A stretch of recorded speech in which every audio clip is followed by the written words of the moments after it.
I am sure sports. You know me there. I'm coast to coast representing. I mean, I say this is righteous representing for Omar. You don't know, come get your sports over here from near and far. Boy, boy, boy, boy.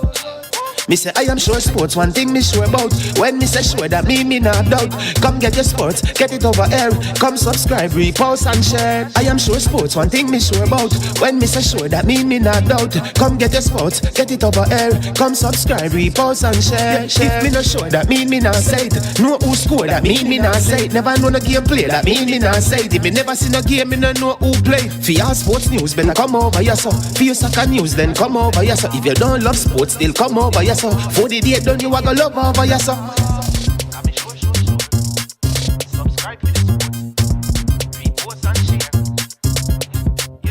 So when it comes on to behavior concerning football, Jamaica is decent.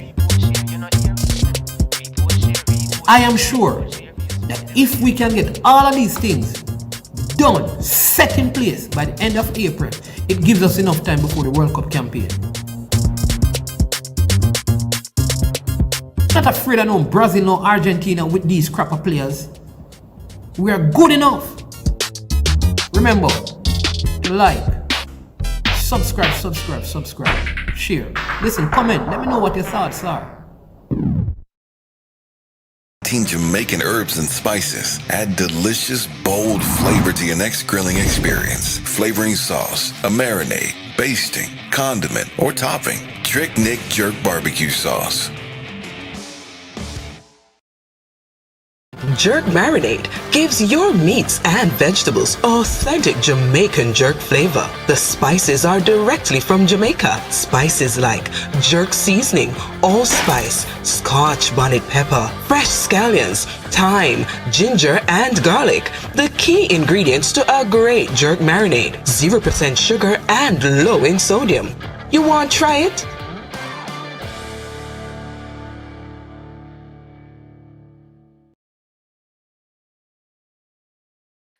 All right. Good afternoon. Hope you're doing well. Welcome to everyone to our schoolboy football show on a very, very sad day, very sad moment. It is indeed, as the man in school lost. But before we get into all of that, want to big up our sponsors, Trick Nick. Trick Nick is a Jamaican owned and operated company in Canada that uses authentic Jamaican herbs and spices to make all their products. And guess what? They're offering 25% discount on everything that they sell. All you have to do is shop at www.tricknick.ca and use the code I am sure sports to get your discount. Go support them as they support us. Good to see you, Fresh God, in the building, and all the other viewers and persons who are on. Man, I am not doing so well, you know. I've recovered from the surgery, you know. I still have some after effects, and I think brought down the immune system. But I had to come on because I didn't want anyone to feel that because the Mannings lost, that I would hide away from this. No way, Jose. I am here and I have no fear. So you KC Kingston College fans, you can come on and let me know what you're all about.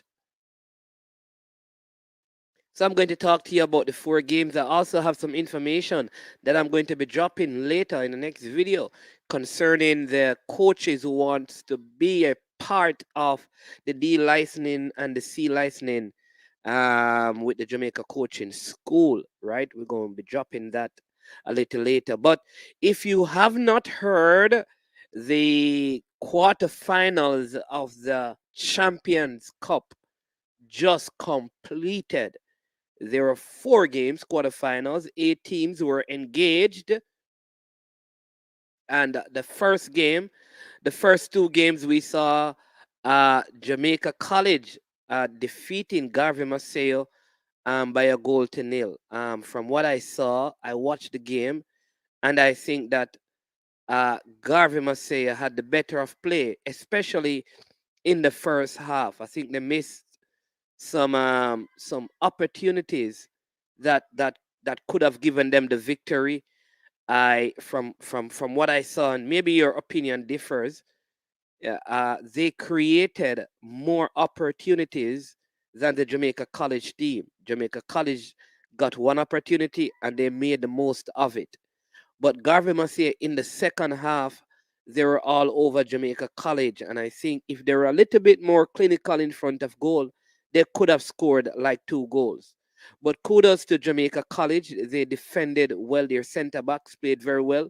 I think their goalkeeper Smith also had an excellent game there. They didn't do a lot going forward, but in the defense they did well. They did well enough. Didn't think except for Baker, I think his name is in the midfield. The midfield never looked as good as I thought they would have.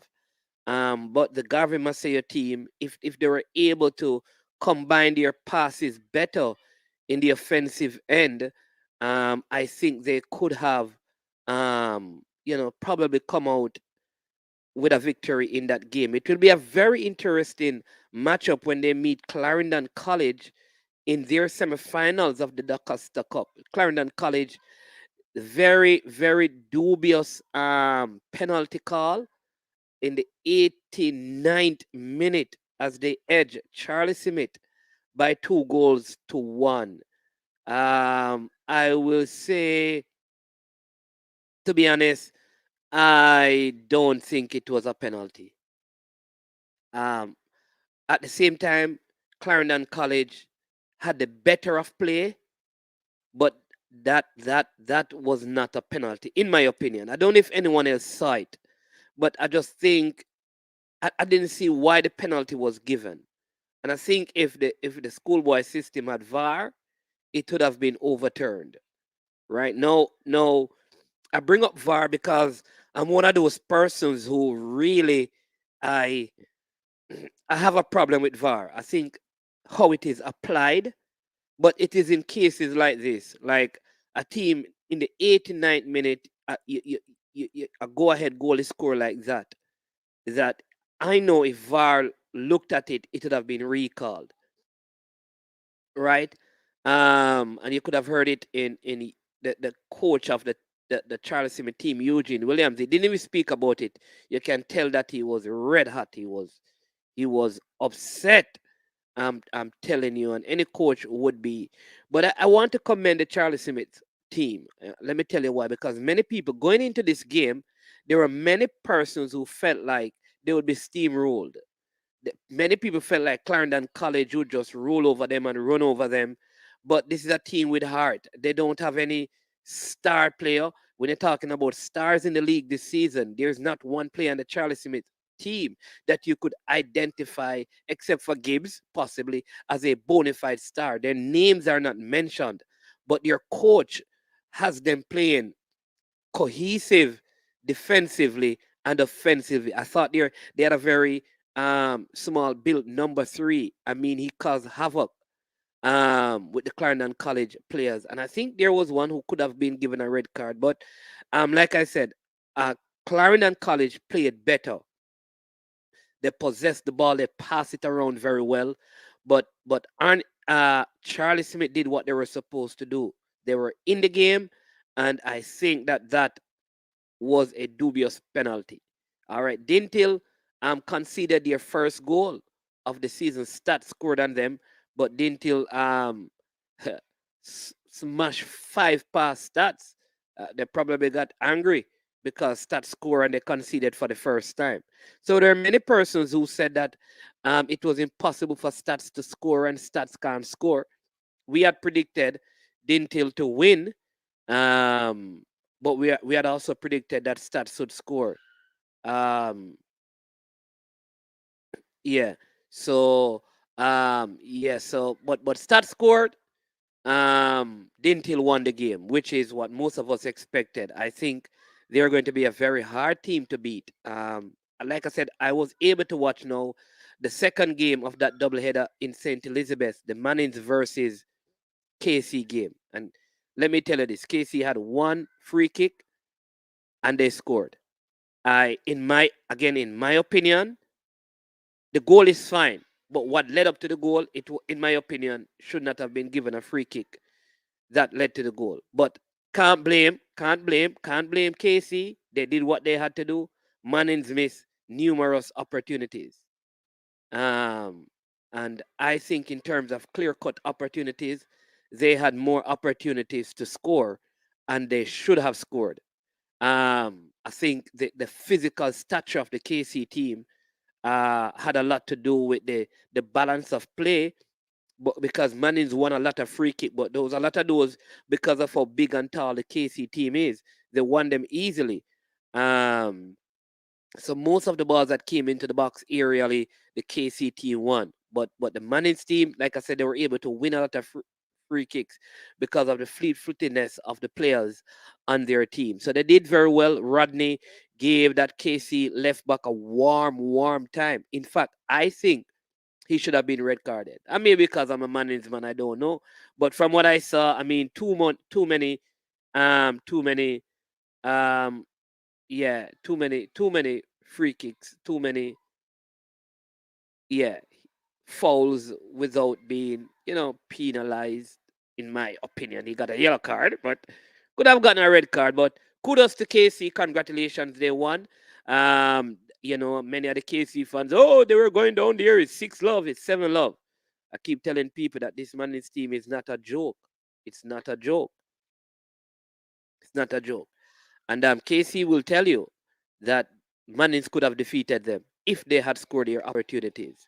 There was at no point KC said we had control of the game.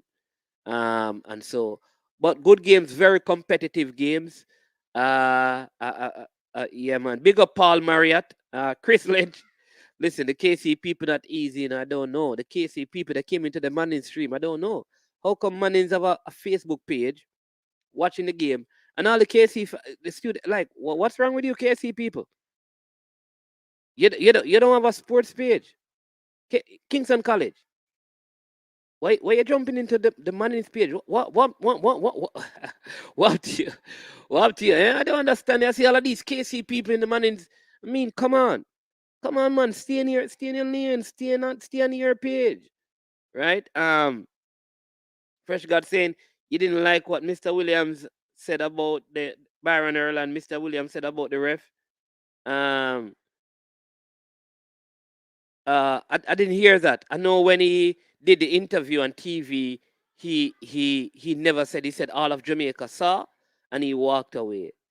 I watched it on TV. I don't know the other comments. But I can tell you that yeah, as a coach, you have to compose yourself even in the midst of what is considered poor decision. But I honestly think that Clarendon College, let me say it, Clarendon College had a better of play, no doubt. However, I don't think that was a penalty. And the referee, she was very close to the play, and she called it. And that was the strange thing. But I always tell people, like, why would I don't think, like, I don't buy this idea that when a referee makes a call that all referees are out there to rob or to steal, or the system is fixed. I would not have called it, but at the same time, I also understand why she probably would have called it, because the player was about to kick. The kick should have, in my opinion, the kick should have gone to Charlie Smith. But the balance of play, Clarendon College played a whole lot better. So I could see Clarendon College going on to win the game, right? And I am very proud of the Charlie Smith team, because again, many people thought they were going to be steamrolled, that they were going to be knocked out of the park, that they were no match for Clarendon College. You understand me? But but that's how it is. But what this has shown, this season is when you look at the balance of play, like JC, like I said, JC barely got past Garvey Maceo. And if Garvey Maceo were more clinical in front of goal, they could have defeated JC. If you watch the Mannings versus KC game, Mannings could have defeated KC. Uh, and I mean, again, on the balance of play, Clarendon College, like I said, they played better, but I personally would not have given the penalty. I can understand why the referee gave it, but I would have given the kick to Charlie Smith. But I don't think like she went out there thinking, okay, let me make some decisions and quote unquote rob Charlie Smith of the opportunity. I don't think she went out there with that. It's we are all humans, you know.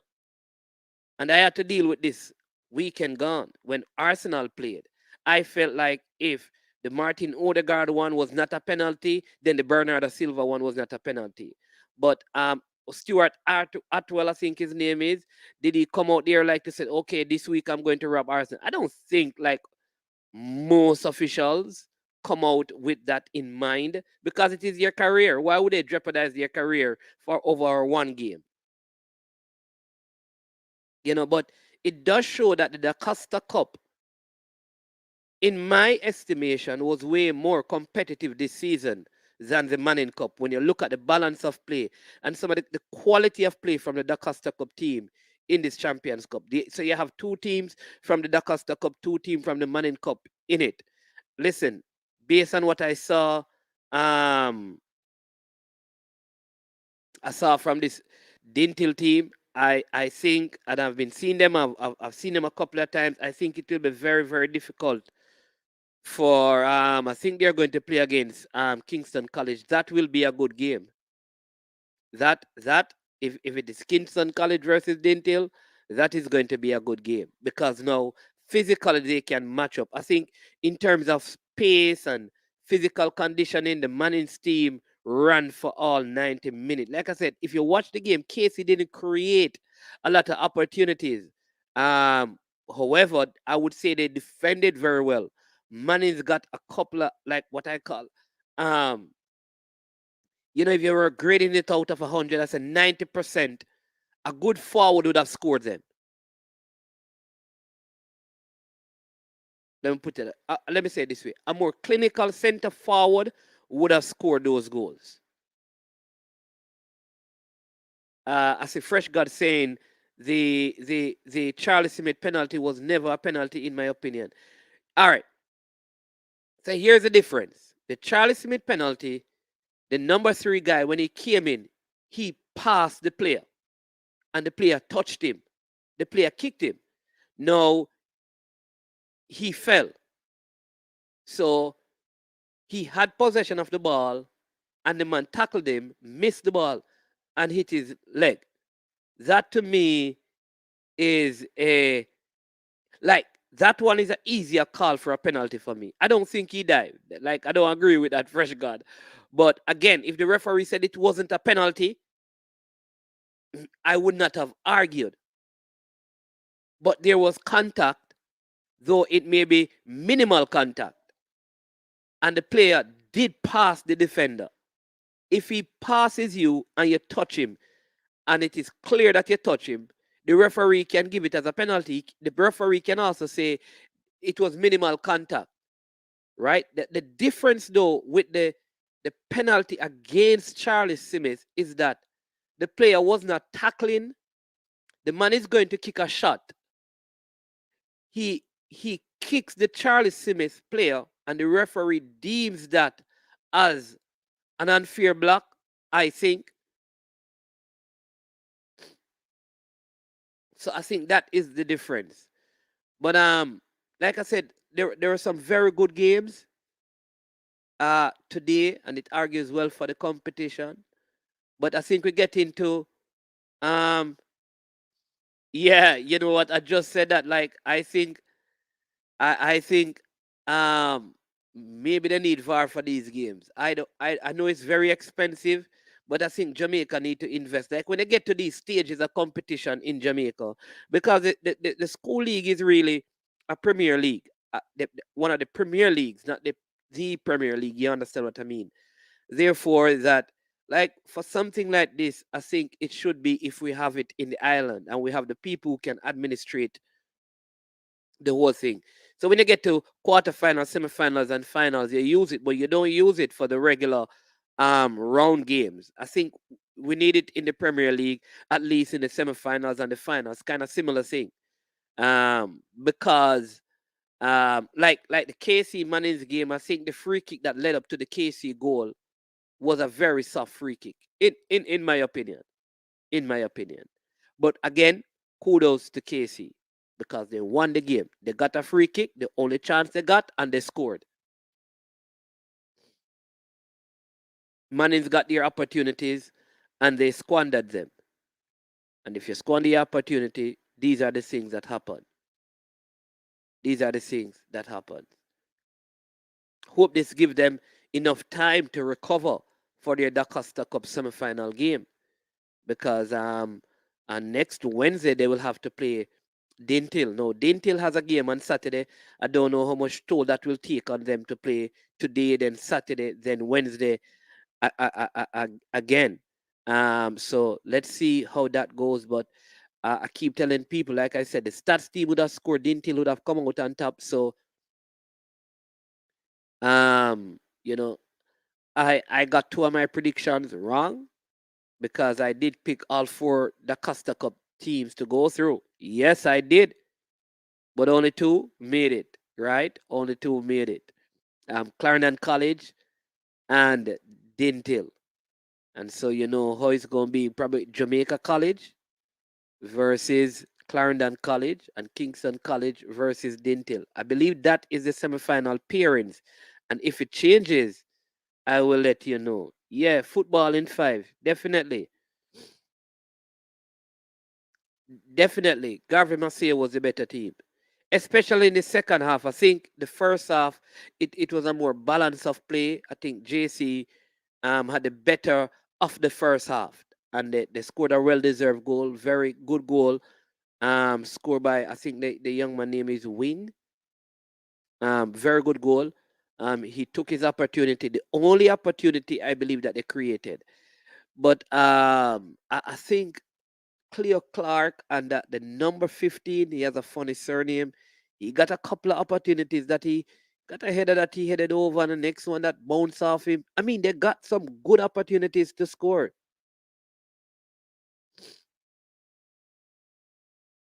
Good opportunities to score.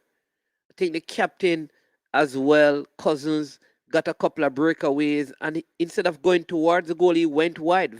It's very strange how they attack. They don't attack going down the set. The attack. I don't know. I don't know. And I'm thinking that isn't Meron Garden the coach at Garvey Maceo, and Meron Garden is one of the assistants in the national program. But they looked a better unit in the second half than JC. I don't know if JC was tired, but to me, they outplayed JC in the second half of the game. Yeah, the number 7. Very, very good. I think he started out somewhere else, but he went back at left back. And I mean, he controlled the entire game. And I was a little bit disappointed in Cleo Clark, who plays the Cavaliers. He just drifted out of the game all the way out to the right. He basically drifted out of the game. I think he became a liability in this game. Cleo, I mean, I expected more. Maybe this is the thing sometimes. Maybe these players overpromise and underdeliver. And maybe my expectations of them are too high. But that number 7 at Garvey must say a very good player. Henry. Yeah, man, very good player. He didn't start out at left back. I think he went there in the latter stages of the game, in the second half and so on. The latter stage of the first half into the second half. And from left back, he kind of dictated the play for the Garvey Maceo team. But JC, listen, man. JC, they don't look good, but they keep getting the results. Throughout the season, they don't look a cohesive unit who plays 2-3 consecutive games well. But here's the thing. You have to give them credit because even when they don't look good, they are getting the right results. And that's sometimes how teams with championship pedigree operate. And that's the problem with like Mannings. Like Mannings played, created the chances, but they never scored. No, you can't do that against a KC. They score one goal and then that's it. It don't matter to them if you play better than them. They have their goal. They walk out winners. You're saying a JC coach doesn't know in best team. Yeah, I don't know. Like there's something missing with the JC team, right? I don't know. I don't know what it is. I don't know what it is. I don't know how they set up, why they set up the way, but they just don't look like this very cohesive team that plays the same way every time. Sometimes you see Zimenez upfield, sometimes you see him at right back. You're not sure. You're not sure. I think that holding midfielder Baker played a very good game today for JC though. I think he wears the number 6. He looked very well. But Garvey Maceo, like I said, looked the better team in this game. Yeah, Charlie Simmet played a good game. Like I said, I, I think Clarendon College were the better team. Clarendon College were the better team throughout the game. However, at the end of the day, here's the thing. At the end of the day, guess what? Goals win matches. And Clarendon College scored 2. Like I said, I don't know. I'd have to watch it again. What do you think? Football in 5, was it a clear penalty for you for Clarendon College? And Dan Raoul 07. What do you think? Was it a clear penalty?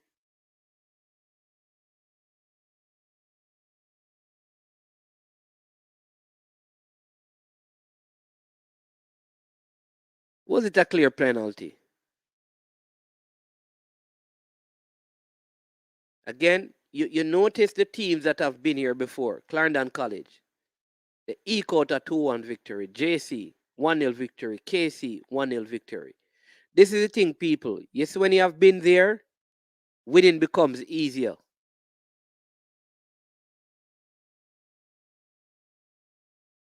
Yeah. Let me get some. Yeah, that was no penalty. Yeah, man. That was Ziggy, man. I agree. That's what I'm saying. That I don't know if I missed something, but I don't think it was a penalty. I think it was a free kick for Charlie Smith because I felt like the Clarendon College player actually kicked the Charlie Smith player.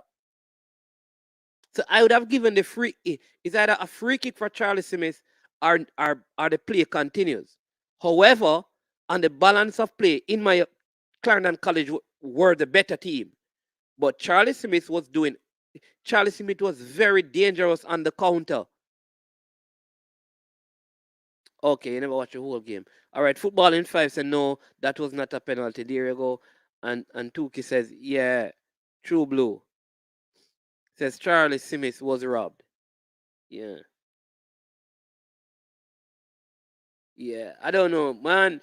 Like I said earlier, maybe we need VAR in this schoolboy football thing at the quarterfinals, semifinals, and finals because yeah, listen, when on the TV broadcast, I can tell you the Charlie Smith coaching staff, they were they didn't you could see that they didn't even want to do the interview.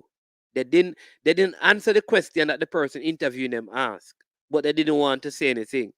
I suppose, but I heard that they made other comments, I guess, on the TV and the radio interview. Yeah. The CC player clearly kicked the Charlie Smith defender. I was really shocked. There you go. There you go. That's what I saw. So you know, and remember, people, I'm not a Clarendon College fan. I'm not a Charlie Smith fan. It's just my honest opinion on what I saw. Triple E say I feel like I like the progress schoolboy football. I suppose is making. I like how the teams building up the pass and using the field. You see it? And I think Triple E, it is also, I believe it is because the surfaces are better. Even the goalkeepers, just look at how, and this is what I'm telling people, that when you go back to the 70s, the 80s, there were a lot of talented football around. But when you look at how these schoolboys, you can't say they are not technically good because they have better surfaces. You see them passing the ball. I look at the Clarendon College team. I mean, These guys pass the ball properly. I'm telling you, you look at this Duncan McKenzie guy at JC. They pass the ball. The same thing. You saw how Charlie Smith's team defended. With all that the Clarendon College team doing, they defended so well. Yeah, better team overall. Chris Wayne, let me hear what I said.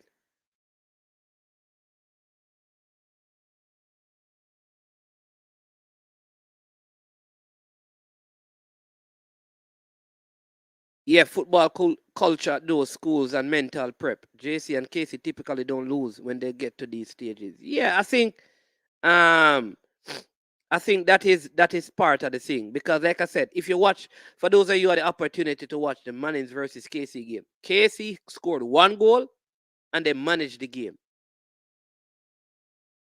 because the money, like I'm telling you, the Mannings teams high press them, had chances, never capitalized. At no point did you say like Casey was in control. But again, these teams, these teams and some of these players, they have been in these situations before, and therefore they know how to better manage these situations, and that will always give them the edge. And I think that is the same thing with JC. Though they were under immense pressure from Garvey Maceo, they were able to hold on because they are used to this kind of a game and game situation. Yeah, even the goalkeepers. Yeah, man, even the goalkeepers passing around, especially the Clarendon College goalkeeper passing the ball around.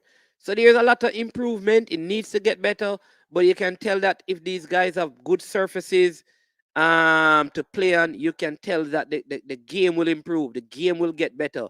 The surfaces are important, right? You can see that the technical skills, these teams are set up in particular ways. You can see the setup of the Clarendon team. You see this. When you see the Mannings team play, you see the setup, the Dinthill team play. These guys are playing some good football. Are they the greatest youngsters in the entire world? No, they are not. I will tell you this. The most of the Mannings people were seeing the KC guys for the first time.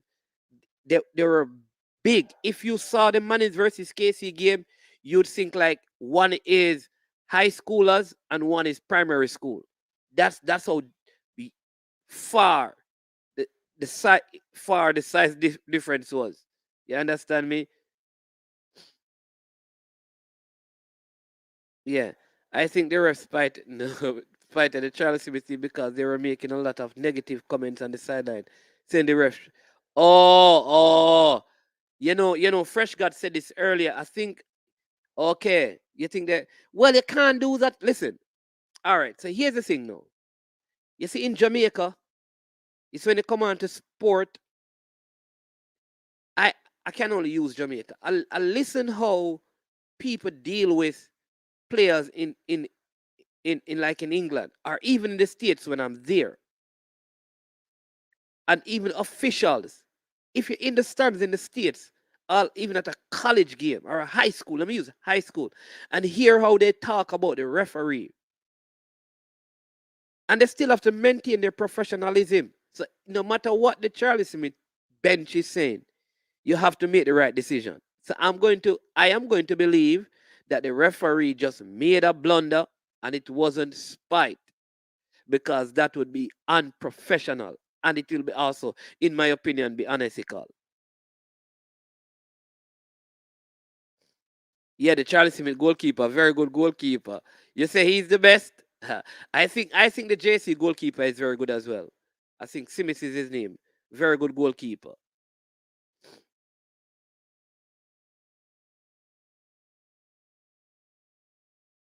You could hear me.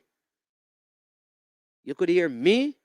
My brethren, listen to my voice, people, and you know that I am not doing well. If you heard me in the stream, you need to fix your ears because I I due to circumstances beyond my control, I am confined to my home. So I don't know what stream you heard me on. Must be the stream. Cause that could be the only stream. You understand me? Yeah. Yeah, but we have to get to the place where people can take criticism, man. You understand me? Because it's just a way of sport. I don't think a referee should, yeah, the referee, yeah, yeah. Bless up Claudia G's, the man they beat me team. They beat me team, they beat me team, they beat me team. Dinthill, the Dinthill one them. You say someone sounded like me, must someone sounded like me, because it wasn't me, as Shaggy would say. No, sir. I am at this time, I'm confined to my home. I think we have but he's not ready. I think yeah. Yeah, man. Dinthill was the most convincing. You don't. You know what? No, I don't think it is. We thought it was, but it is not. But they're just saying that stay home, and it may because of the surgery, so your immune system break down, and so you have to build it back up. So just stay home and relax. But it is not. Nothing has. It has not been proven to be. But I've been still to stay home until further investigation.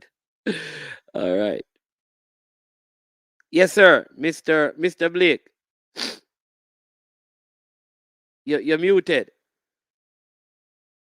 Dalton, right. Oh, I know that they didn't tell man them go jump on the street. Me tell you, listen, all right, let me talk to because remember, I picked Dinthill to win, number one. What we said is that the Dinthill people were saying that Dinthill stats cannot score on Dinthill. And they did. We did say stats will score on Dinthill. Yeah. Go ahead, Sir Blake. What say you? I'm here, Sir Manning. Are you hearing me, Sir Manning? Yeah, man, we're hearing you loud and clear. Yes, yes. Yeah. Sir Manning, Yes, are you sir. here? Yeah, man, we're hearing you now. We're hearing you. Are you hearing us? We're hearing you loud and clear. I don't know. What's going on over there? We're hearing you. Oh, you were here. You were hearing me? Yeah, man, we're hearing you loud and clear. Oh, oh, oh, oh. Let's stay simple here. Yes, Yeah. Sir Manning. I'm still await for the call back, I'm a call for me. You go roll out time match and No, man, I can't leave my house, for bro. the I can't longest leave my overseas house. call ever. For No, I the can't leave my house. I can't leave my house. I can't leave my house. One thing with me, I've learned to follow instructions. You're told to stay home, you stay home. still. Yeah, so but let me Um, just get these comments and thing, and then Manning's just unlucky to draw KC so early, as Manning's and KC may be the two best teams in this group of eight. Yeah, I think the Dinthill team is a very, very good team. It's going to be hard for anyone to really get past them. They are beatable, like all teams are, but they're a very good team. But the truth is, I saw some good games. The most impressive things to me is that I didn't see kids kicking the ball away. I saw kids controlling, passing the ball right because they're on good surfaces. And that's a good thing for the football in general. There are many, many, many things to improve, right? But yeah, but I'm telling you, the officiating. I want to tell the Charlie Smith people, do not the KC keeper made some good saves in the Mannings game for real. Garfield Clark. The Charlie Smith people, you lost the game. Please do not do anything, say anything that will affect you in the in the semifinal of the Manning Cup. Just keep calm. The result is gone and it cannot be changed. All right, Ketara, you're gone again, man. What is wrong with you? Mute. No, man, I muted the mic. I muted the Oh, mic. Sorry. Sorry. No, no, it was muted before and I didn't even see that. That's why I see me fumble between the headphones and the thing there. I saw some really good games. Um, I only have two eyes, so I was only able to watch two games, one at 1 o'clock and one at 3:15. You see some people that comment and watch four games with four eyes. We don't know. So I'm very, Cataract miserable, not trench coat, but I am very pleased today because I saw some players. Main game I watched was JC versus Garvey Maceo. Yeah, A game of two halves. I'm telling you. Game of two halves. Um, Penny Cook Jr.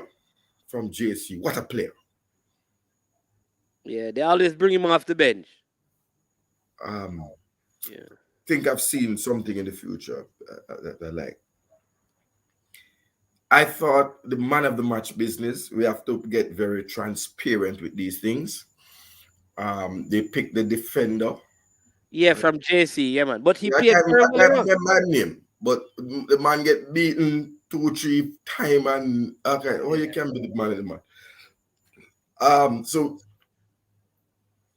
for the Champions Cup, for ISA, digital or whatever going forward, you need to have a transparent criteria that is shared with the fans prior to the match or prior to the whole competition of what are the standards to pick the man of the match.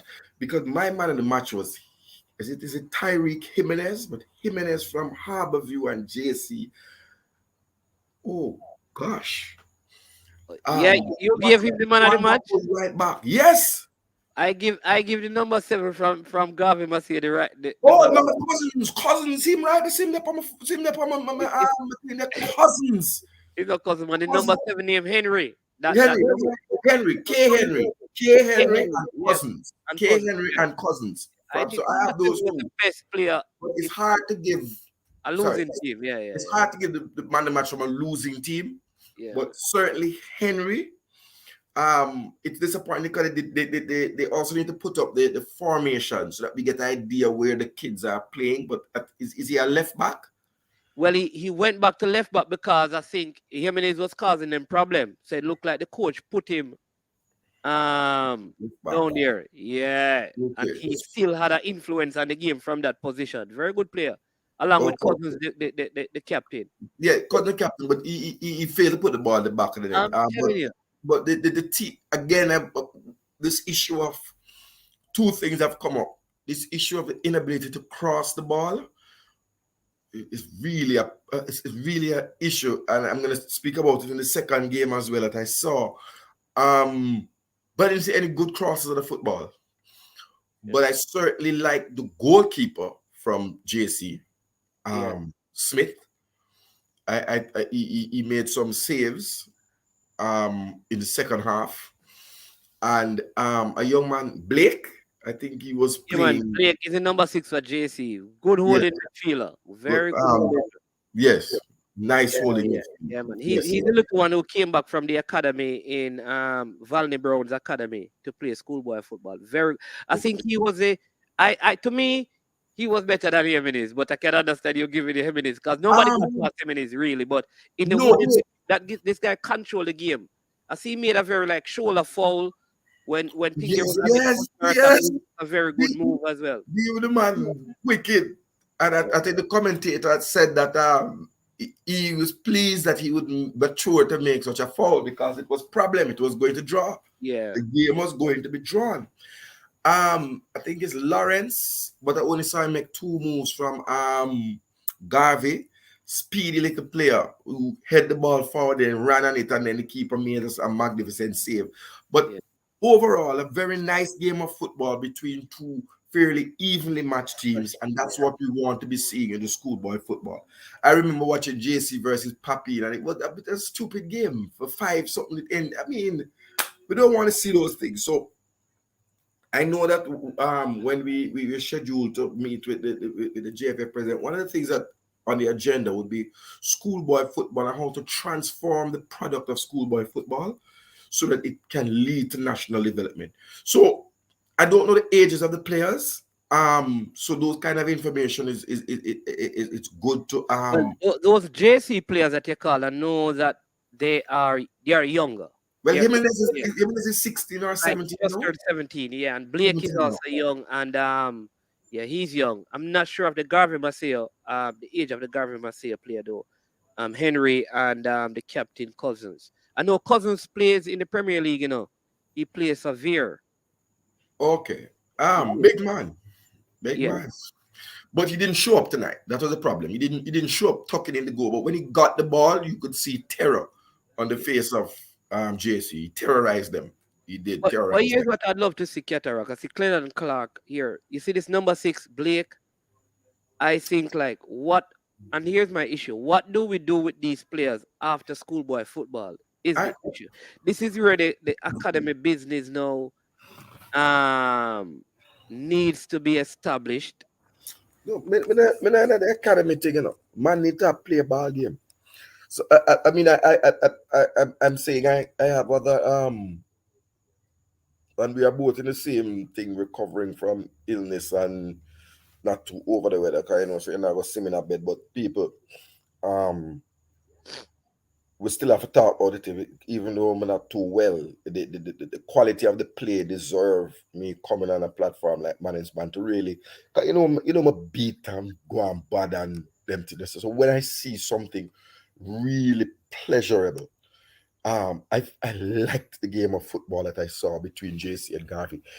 I didn't too like the game of football I saw between Charlie Smith and um Clarendon, Clarendon College. I fell asleep. really? Yeah, but fell asleep part way. I don't know it parchment from Clarendon College before I dozed off. Maybe it was the medication. Um it no goal. Maybe. It wasn't, the score was nil all by the time when I fell asleep. So I would love to hear what happened. But parchment at that point was a man amongst a giant amongst men. The Let me number tell you this. This of is Clarendon College. I watched a Manning's game. And I When watched you watch the man's game, when you watch the game, I don't understand where the game is there.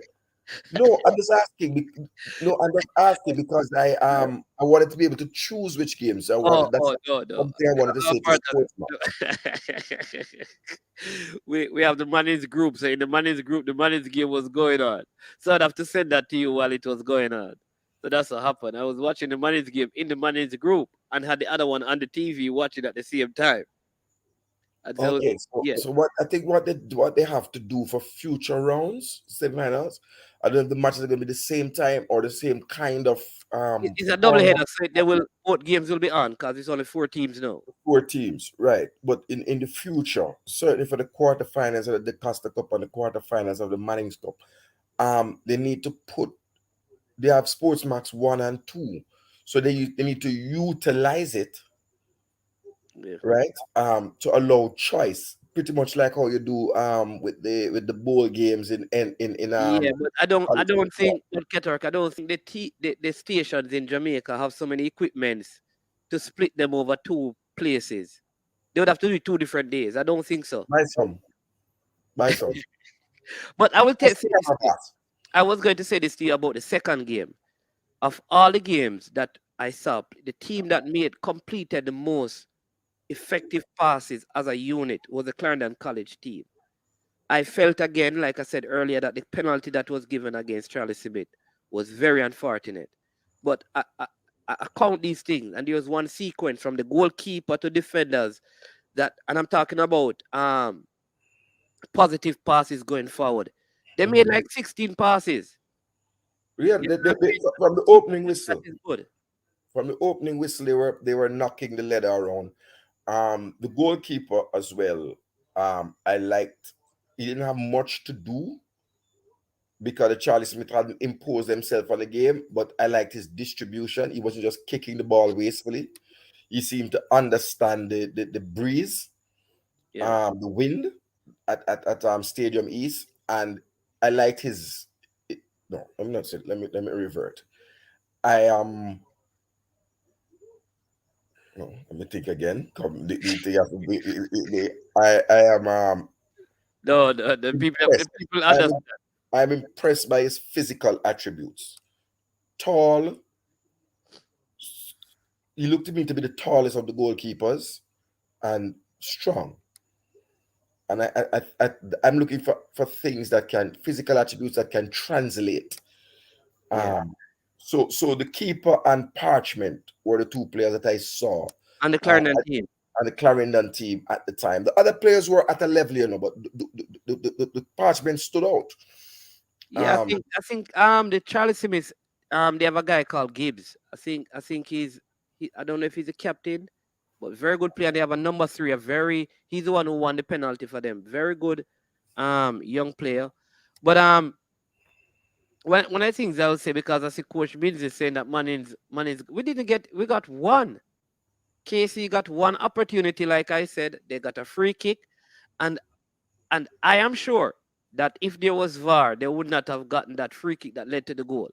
But I will give them credit because they scored, they didn't create any more chances. But you can tell that this is a school that they are used to being in these positions. Because though Manning's created, they just never scored. And KC did what they were supposed to do. Score one goal and dunk and you win. And that's what they did. So you can it's the same thing with JC. These schools who have been in these situations over and over and over, they are better able at managing the games than a team that has never been there, basically, Ketara. And Well, that's what you call that is pedigree. yeah, yeah, Pedigree. When you have pedigree, um, you, there's no substitution. Even though it's not the same players, there's no substitution for pedigree. Um, and what I would have loved to what I am advocating for, and I'm trying to put pen to paper about how we could improve this thing is that these are 8 teams. yeah, If you think of another 8 to get to 16, that I would have loved to see in a league to be able to play home and away in a league format to get a champion. Not getting rid of this, because this cup competition is very important. But for me, Mannings, you asked a question, and if we want to see football improve, business process reengineering principles say that you have to throw out the baby and the bathwater and maybe get a shower if you don't want the baby to drown in the bath. That's a principle that maybe you have to look at a shower, yeah. right? So to look at a whole different way of this. And I think having a schoolboy football league, as I said to you, maybe a 25 team Premier League, and then having a cup competition like the FA Cup, where all the schools get a chance, to play. But the elite need to play the elite. You bring out that means a wonderful game. The I think JC game was a wonderful game of football. you know what though? I think initially when this competition started, it was 16 teams, I think Mm. when and they cut it down. I don't know if it's a sponsorship thing. But I think it cut down over time. Yeah, somebody said 10 of the town teams having the ref on their side. I tell you, the same kind of thinking about the real 16. Yeah. So thanks for that tidbit. But to the 16 in my head, you would be adding another 4, 5, 9 schools that would give you a good Premier League that you pay twice. That would be 48 matches played twice, 24 weeks of football. Um, Allow youngsters to grow and develop. Give time for the JPL. Those who are good enough move on into the Premier League. But really, I also saw the benefit. I didn't know Cousins was a Premier League player. I'm remembering the name now.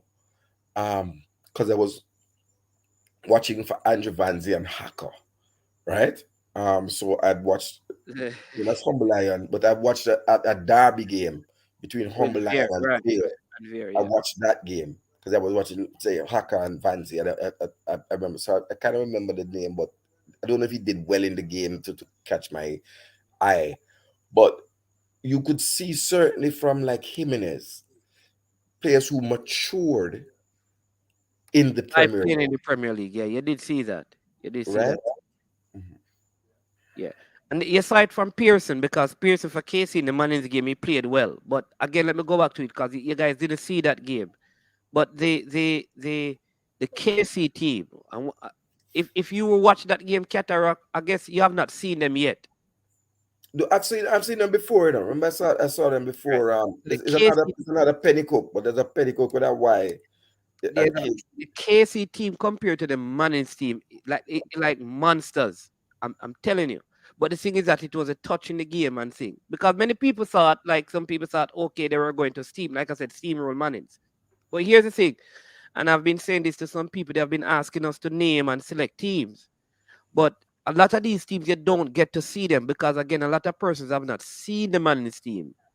A lot of persons have not seen, um, they have also not seen the the Dinthill team. And because of that, sometimes you don't get to select all the players because there are some good players like even at Lakovia and BB Coke, but you don't get to see. So Like you're right, but finish your point because because the you're Dinthill team, I will tell you this, the Dinthill team has one of the better goalkeepers, but because he has only conceded one goal, but because people are going to say he has a good defense, but the Dinthill goalkeeper is one of those goalkeepers who are in the Mount Pleasant Academy that moved to Dinthill. Very good goalkeeper, but they have not had a TV game all season, I think. So nobody would have seen him unless you're part of the Dinthill staff that goes to watch the games. right. Um, Cas one JM. Let me respond to that. Yeah. You see see when man's is thinking outside the box though. I don't want nobody constrain my thinking. So let me help you with this. Football players at age 19 and 20 now have no business being in no academy. Point blank. They are supposed to be in the Premier League. Just go and look at the. I don't care if man I like it, you know. But the English league teams are in the Champion League.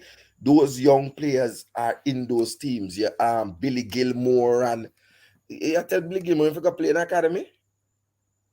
No.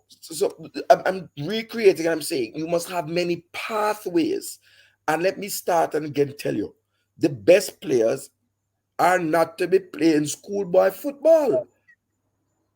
That's not to be their permanent fixture. Yeah. They must be in the club setting. I go there again, Mannings. You understand? And outside of the JPL season, they represent their team. So maybe they won't play the full season or the, you know. But let me get back on track and saying to you, if you play 42 games of football, how you mean? I used to fight. I played college basketball, right? In England, college basketball. That's where I went up and we played every week for a full thing. You play Yeah. ball and you study. That's what you did. There were people playing on cricket scholarship, man on football scholarship. You play and you think, what is this? Maybe what they should do, Cataracts. Go Let me ahead, say go this. ahead. But play basketball, train. So I train every day for the week and play the match days, right? My party, me have girl, me listen music. I did many things. Me fight. Me get in that. Me hang out at McDonald's. Was the thing in it? Me hang out at the chip shop, the fish and chip shop. Me hang out at the fish and chip shop, right? With Benjamin. I studied.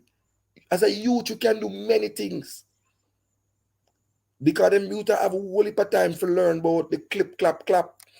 Some of that time should be on the field. So I have no problem in a 42 game season.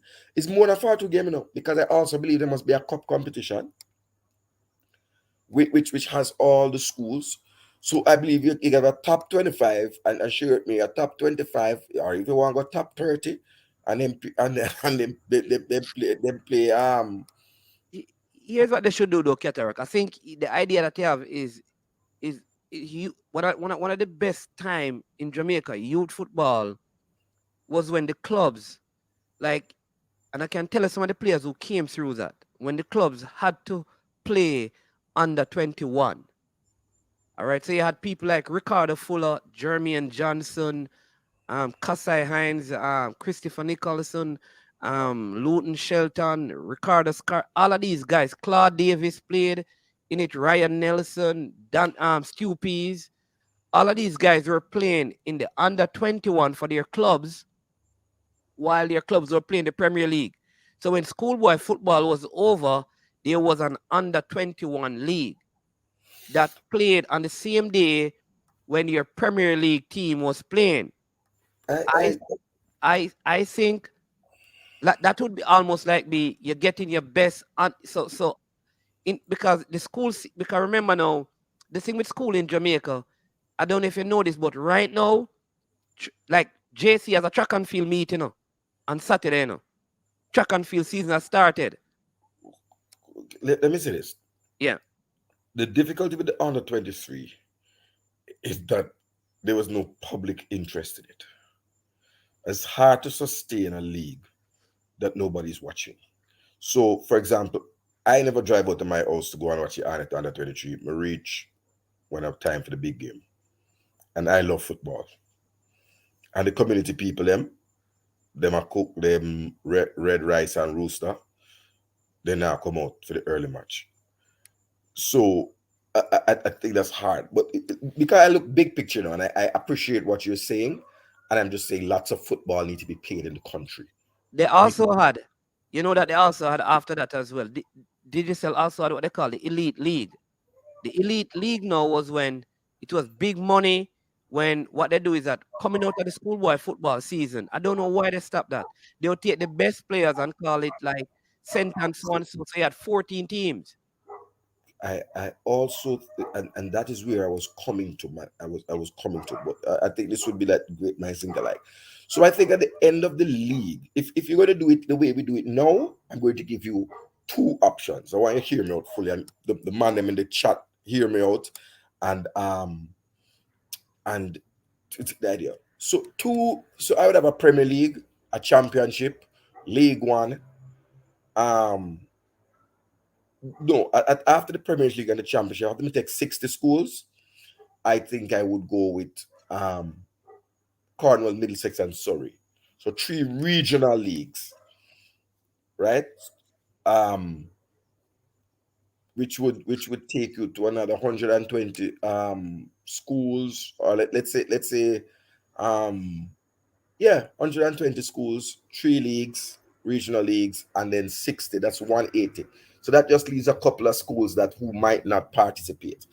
But this is overall on a policy. So on a policy now, the Premier League of football, this SBFPL, all 30 coaches must be B licensed coaches. In the championship, all must be C licensed coach, even B licensed coaches. And I'm talking a big picture. So over the next 3 years or so, right? So 60 B licensed coaches assigned to the top 60 schools. And then at the regional level, you can have all C licensed coaches. So for those who keep saying that it's the coach, it's the coach, it's the coach, we would have over 180 licensed coaches in the school system. And I'm going from the fact we're not breaking down the schoolboy system, right? But revamping it. You'd have promotion and relegation, and that, of course, brings some excitement to it. You see me as a Mannings? Yeah. In a 30, I think you'd need to four teams would be in the relegation, or the bottom three would be relegated, and then you have the top three promoted, and you have a playoff system. So you have a lot of little exciting things that bring big money. Because so the playoff in the championship, the final is called the richest game in the world. Yeah. And teams that barely get 15 or 20,000 people a week to come watch them, when them go at Wembley at 80,000, 40,000, the whole town come out. If it's Wickham Wanderers, if it's Middlesbrough, if it's Hull, the whole excitement. So the playoffs would bring additional revenue. Relegation, if there's a relegation playoff as well, There's a way of designing. I would love to work with the JFF and ISO to really come with something that grip. And then you have the relegation from the championship to the regional. And of course, you have the promotion from regional over the years. No, the only one thing with that, and I'm going to say this, because there's no perfect solution, is that I might be in the league this year with excellent players, and all those players leave. And there's no guarantee that even though I'm in the league, I have the new team is as good as my old team. But I look at it as the same. It's same with a Premier League team. Players might leave or come out of contract. Loan players go back. A lot of championship teams are built on loan players, and you see them make a run for the playoffs, and the next year them a battle relegation. So that's just part and parcel of it.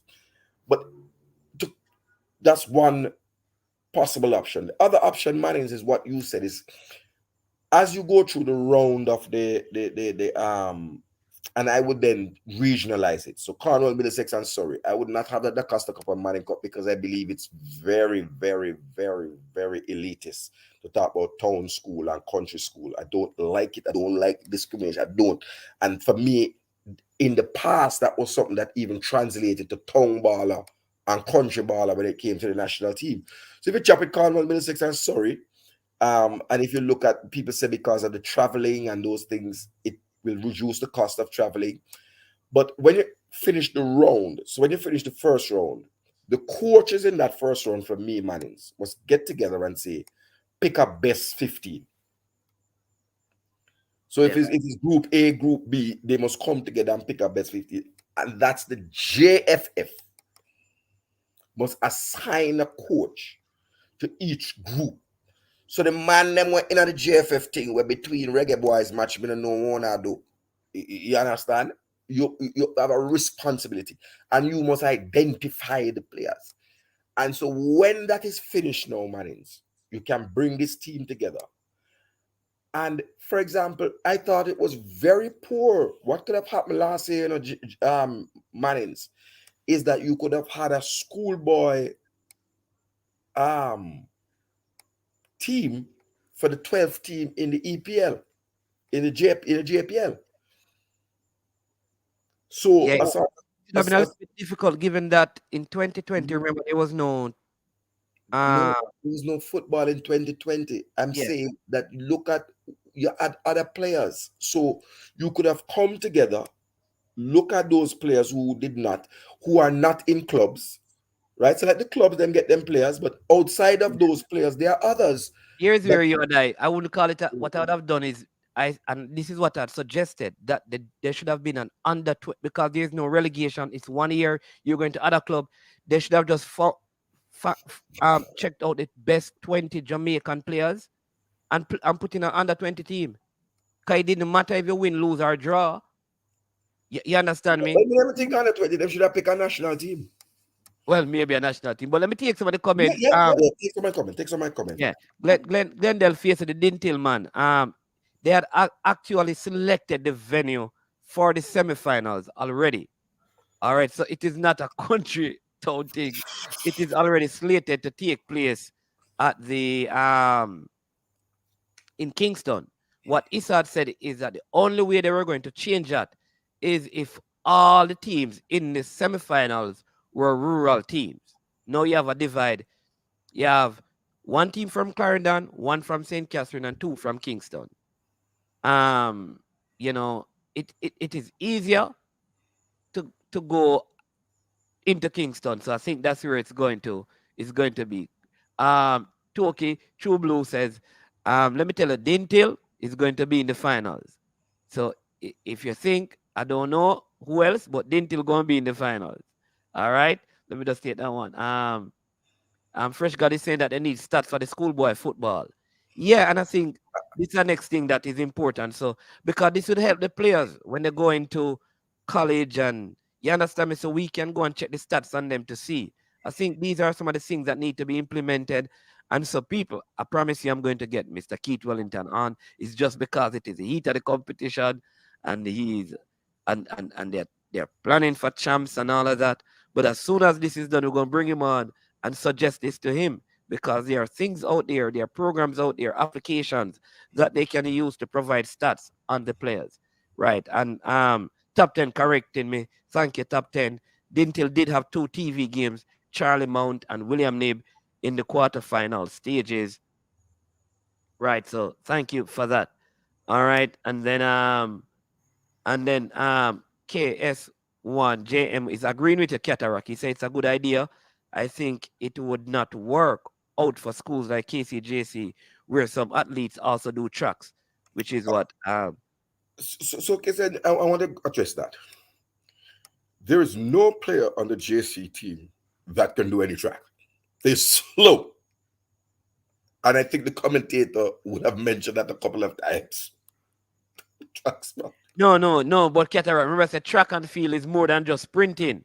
No, man. You could have a good 800-meter runner, a good 400-meter runner, a good long jumper, a good high jumper. Come on, man. Come on. Don't just focus on the you focus on sprinting. Coach means he can tell you that there are other I'm things. going to defy it. You're a good hurdler, a 400-meter hurdler. Hold on. And he's a JC man, clearly. I don't know. I've been facetious. But let me just say this.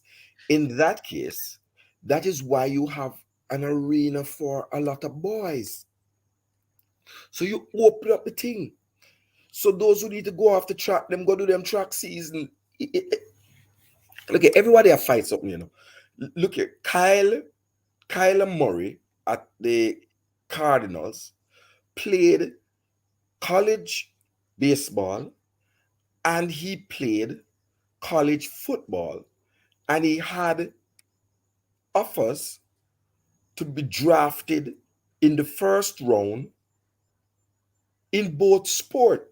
So there is a way, and those are the outliers of the 900 boy we are playing. Maybe they might have 100 in a track or 50. So you can't build the system for the outliers. You have to make an arrangement for the outliers. That's not a problem. Not a problem. What we know is that this current setup does not allow for players to develop and matriculate in the kind of numbers to sustain multiple Premier League teams and national youth teams that qualify to the World Cup. So we know it no work. So therefore, let's find something that works rather than say, okay, bash it down. And there might be tweaks, you know what I mean? And for such a thing, you will get big heavy sponsorship when people say, oh, modernize. That's the word, modernize, right? Yeah. And nothing wrong with modernization. Right now, the sport in college sport in the States is going to revolutionize because they're going to have to start paying the man them. Because the Supreme Court is, the Supreme Court is ruling on a case, right? Mannings. So they will have to revolutionize, modernize, and change. When I'm telling you, all the athlete, they're telling you about the same guy you're talking about from JC. They're telling you the man fast like Bolt. His name is Jimenez. Jimenez is not that fast, but he's quick. But he ain't sprinting in 100 meters, but he's a nice player, man. Let me get a couple. Garfield Clark saying the KC left back is a high jumper as well. Okay, see left back. I watch for him and see if him head no holy power. Well, he had a hard time today. Rodney, he should have been, in my opinion, he should have been red carded, in the Mannings game, because Rodney gave him a warm time and he did a cup. I think the official down there was very, very patient with the KC players today. No, and so when you get to these kinds of matches, I'm going to say this. And this is part of modernization and modern thinking. When there is so much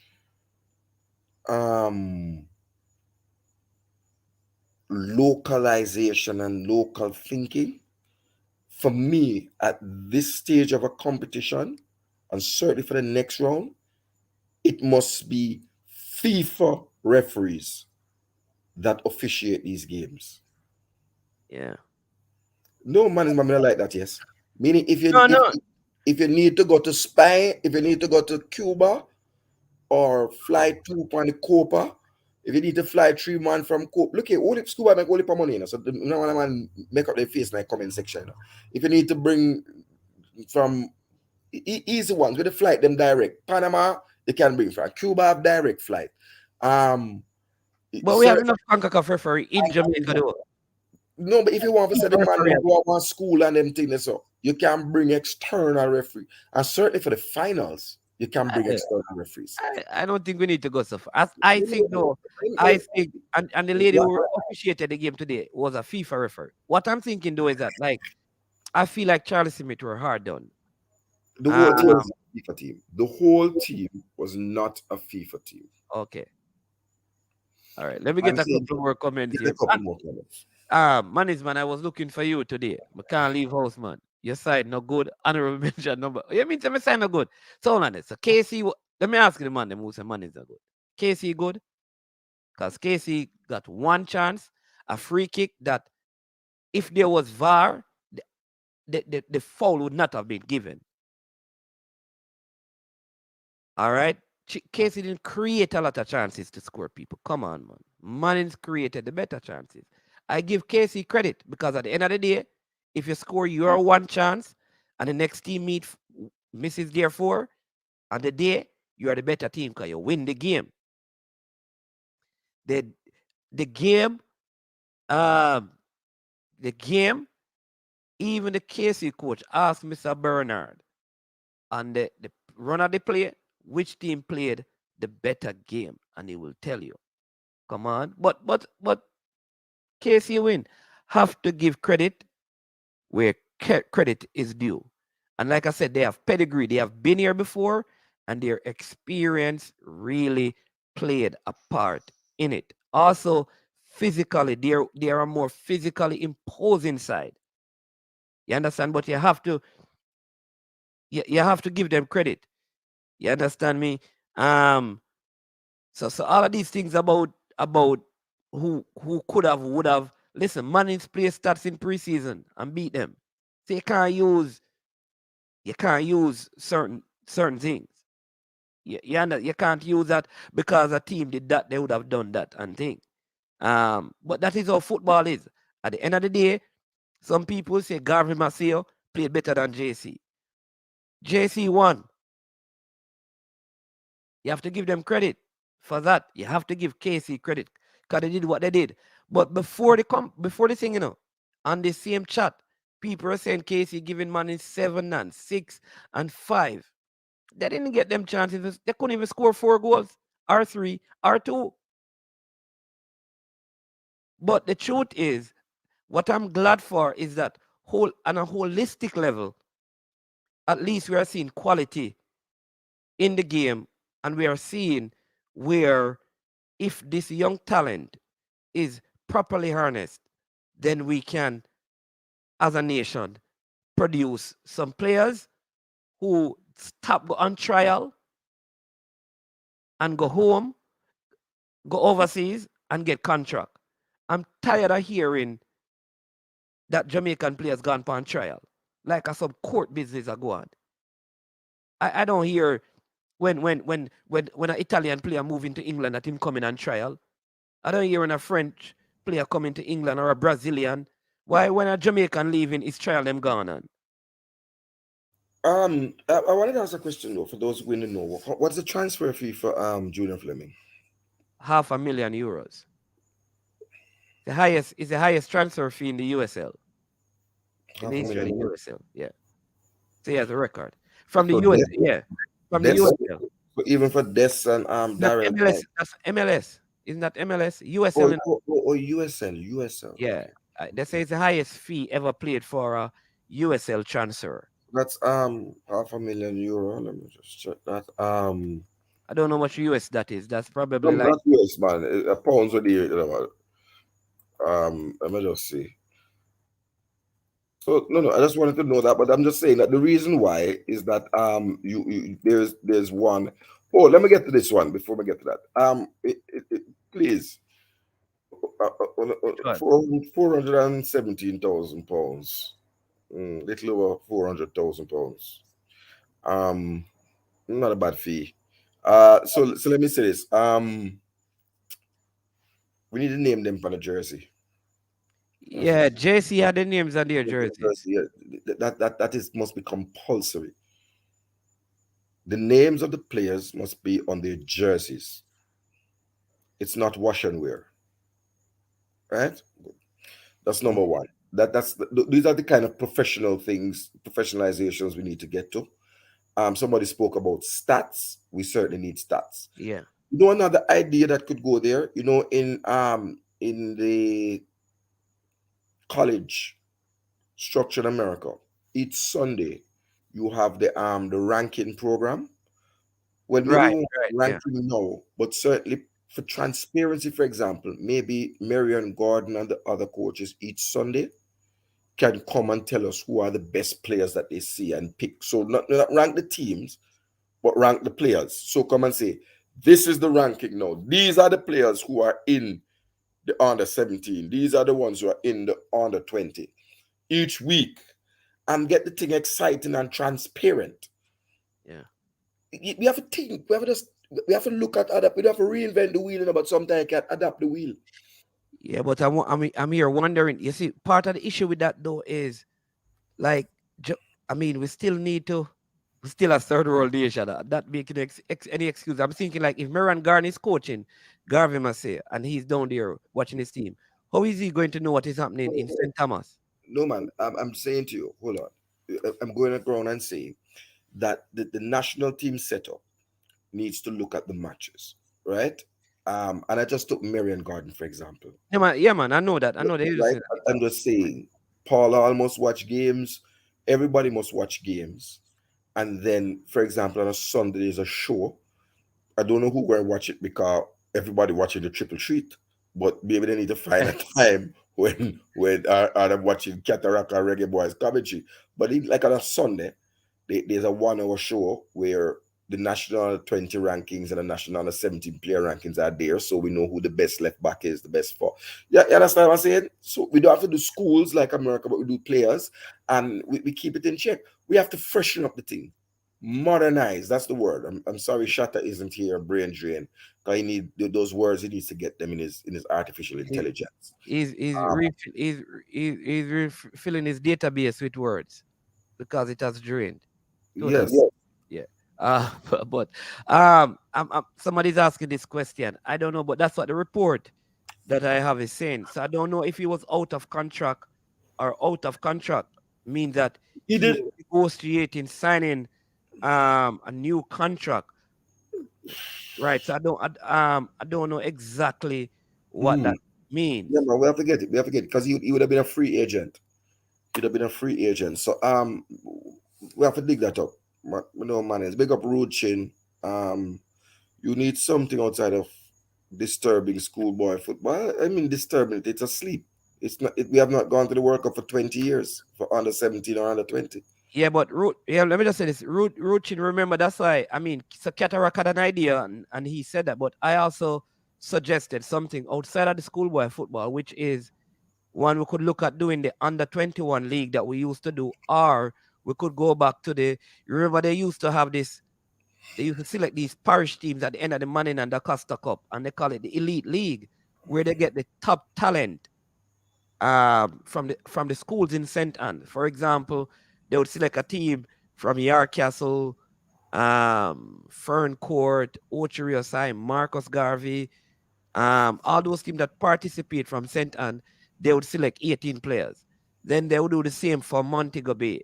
So that's one way that it could be That's done. another. Cataract is suggesting one way, or you can do it in. You understand me? That's another. That's another way. That's certainly another way. Um, Yeah. there's no monopoly, but somewhere in the middle. But what I want to say, Ruchin, is that the current going into 2026 with the current format is not an option for me.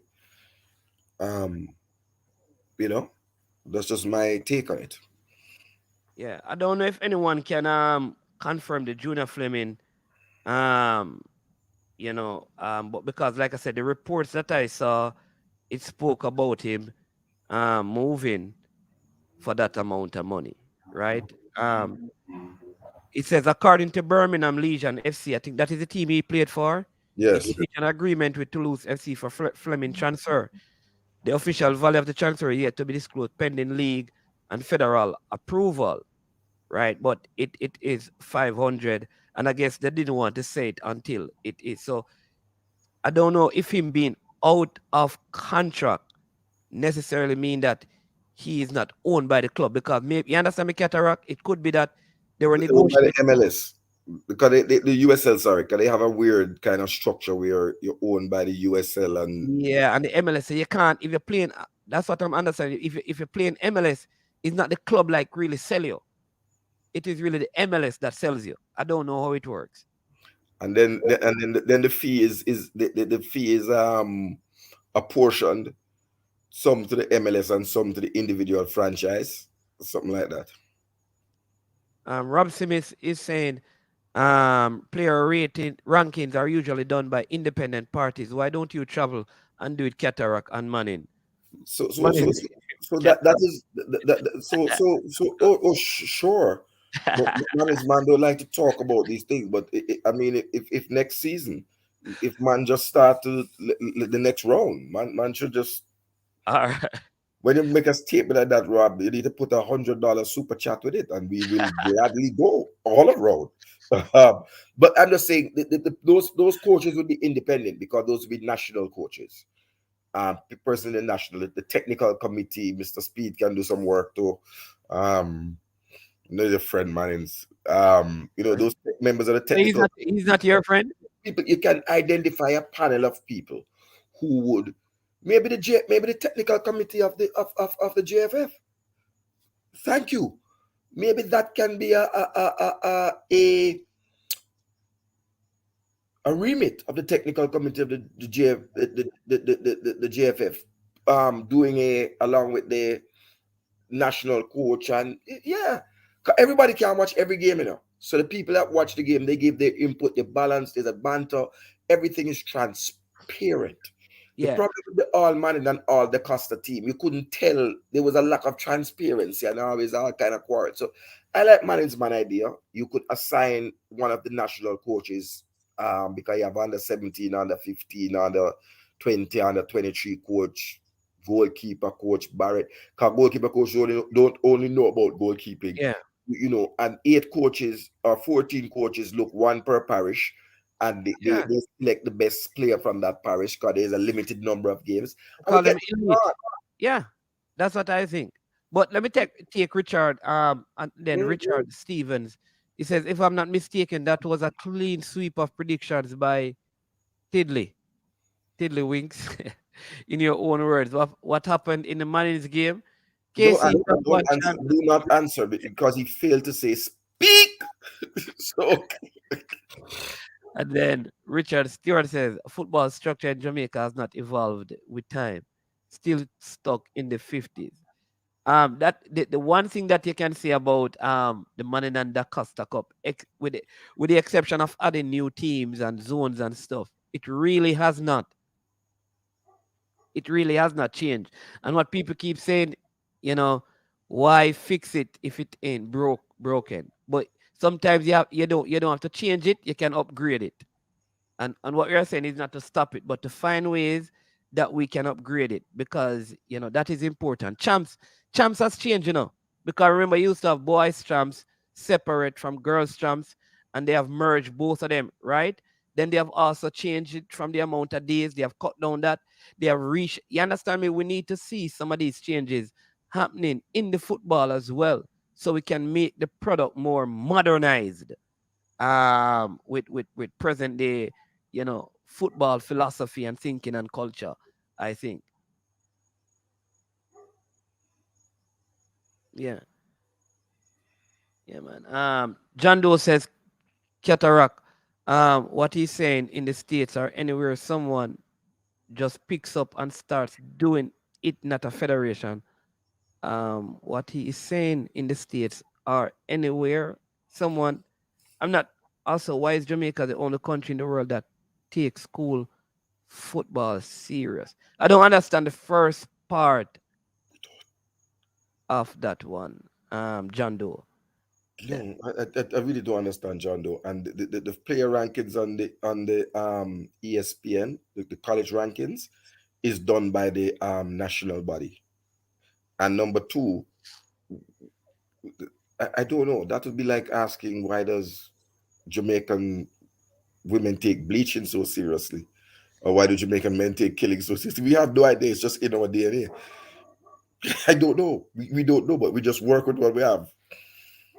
Let me Mhm. say this to this comment, right? Roaching, you know, like for me, I am not my thought in terms of the football is I want when a 17-year-old leaves Jamaica that he's not going on trial, that he's at the stage where he's good enough that if a team in Turkey or in Denmark or in the championship in England or he can go there. And sometimes to have that, you have to have your best players playing against your best players.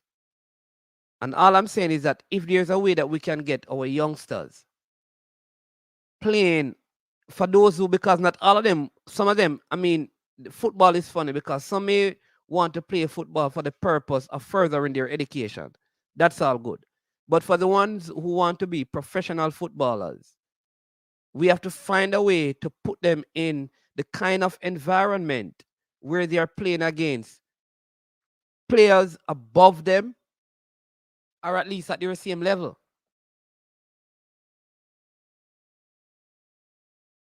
Why? Because this continuation of playing, um, so for me, it's not about Jamaica football. I am thinking more about the individual player. Like, how can we help Duncan McKenzie as an example to leave Jamaica and go away and get a contract?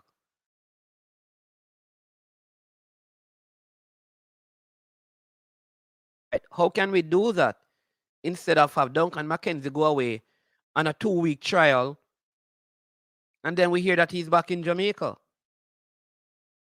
You're muted, Cataract.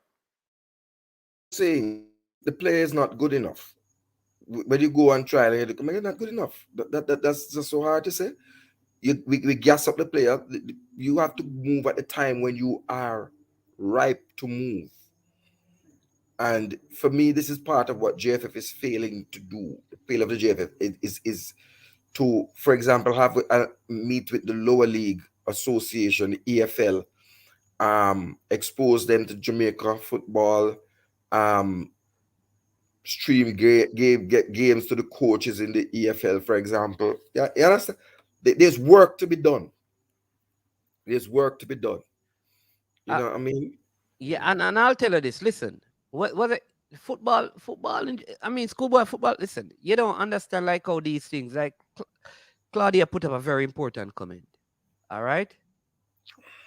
You see, I think the one thing you can outside of the reggae boys, when it comes on to sport, the most loyal supporters are past students of schools. You can tell that with the JC. You check, you know many people cataract like during champs, they they budget people from all over the world who are past students of say a Calabar, a KC, a JC. They book a week to come and vacation with their entire families, buy season tickets to go to champs. These people will not do that even for a national team. These people would not do that if Usain Bolt is running a race in the national stadium, but they'll do it for their schools. So at the end of the day, it does so much. Whether we think it is the greatest thing or not, listen, there are people who they have not missed champs. They will tell you since they're keeping a champs, they have not missed it. But There are people. in reality, that's a small percentage, right? But I'm going to just say that there's Yeah, still a large percentage that feverishly and religiously follow the pursuits of their school team, school challenge quiz, football. So you are right in one respect, and the idea is how do you package something that that it's able to really grow and become part of the development of football, right? Rather than some sort of elite stroking of male egos, yeah. fervent Fortis, Rabalak.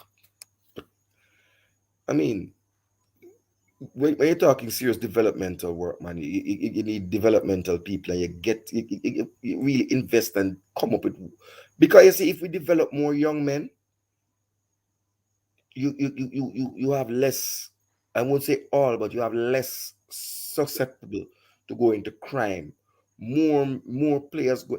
Listen, there are 192 countries in the world, you know. The man only have to stay at Jamaica and play. You know, we supposed to be populating the Costa Rican League, the Honduran League, the Colombian League. Well, Venezuela broke right now, but there are leagues all over the world within reach of us that we could really be getting players into. And this is just, I'm just all being nice Mannings, man, because maybe you didn't hear on another channel. You and I are going to war, but I was just being a nice person as we speak about leagues, because as I was catching up on programs, I heard you quote from an unknown source that the USL is number 31 and the League One in England is number 30. Yeah. We've got to have a chat, my bro. We've got to have a chat. It is. Because I have other rankings that suggest Well, you otherwise. can use what it depends on what you use to rank. Because remember, when I said that, I preface it by saying that there are different ways that people rank leagues. A lot of them rank it by the finances available, because a lot of these leagues are not ranked based on the quality of the football, because there are no metrics to measure the quality of the football. Yes, They sir. talk about viewed, Yes, sir. the most viewed, revenue generated, marketability of the league, and all of those things. And some do it by quality. So I mean, So, fine, you can bring up the one that you want, when you're ready, and we can dissect it so, to see. so, so, so, so let me say, any ranking that does not include the quality of the league, for me, falls short. And the quality of the league ranking speaks to the ones that I've read, um, their performance in regional competitions. So, like in Champions League, UEFA League, Conference League, number of players in national teams. That's another matrix that is used. The value of the players, so transfer value of the players, because that gives an idea of how good the players are, or how valued the players are by managers worldwide or even within their own country. Um, so those are metrics that go in there. So I'm going to tell you, for example, that if Junior Fleming's at 400,000 is the highest transfer, then you really have a problem convincing me that the USL is anywhere near close to League One. I would agree with you that the US. I would agree with you that the US. I would think that the League Two is, they're round about the same, roundabout. What we need I to do, would agree. Ketarok, what we need to do, you need to give me your ranking, and then we're gonna have something to discuss. So find your ranking, and We're gonna have to find it. you have to Yeah. find your ranking and send it to me so I can send it. I'll send mine to you, and we can look and see what the matrix are that they use. But I want you to know, like on your ranking, where does the Major League Soccer fall in terms of the championship and League One? The Major League Soccer below, just around the championship. Just around the you have a rank. Well, just send me because I'd love Just to around, see that. just around the championship. I'd love to see that, because Major League. The main ranking I was looking at. Let me tell you when I was looking at the ranking, because I did make a little faux pas in believing that the Belgian league was ranked above the Russian league. So I looked at the rankings of leagues in Europe and was very surprised at how, Hi, the you know, Russian League is. yes, There you go. and just how low the Belgian league was vis-a-vis some other leagues, and where we have players, um, There you you go. know, That's what I like, was checking out. I like I I didn't realize that the Cypriot league is higher than a lot of the Europe, the Croatian and those league, because AP APOEL, APL or something like that. Yes. That's a club that they say gets to the group stage of the Champions League. Champions League perennially. And some of the clubs from like Serbia and those places struggle to get there. Yeah, Um, like there are some leagues that you never even see on it, like the Slovenian league that what's the name of in you don't see it on that under this. So sometimes again it's different metrics that they and, use to do it. That's and how how high, for example, the Turkish league is. yeah.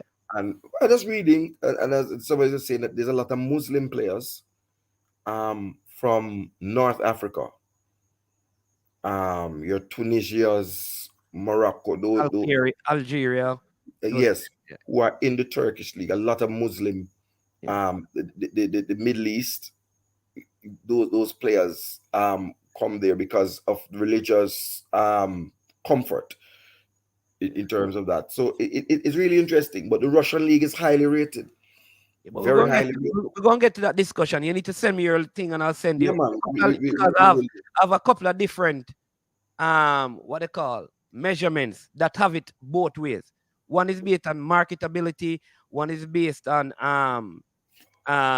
structures and systems, but both of those, that's how they have it. So I'll send them to you and then you can send me the one you have.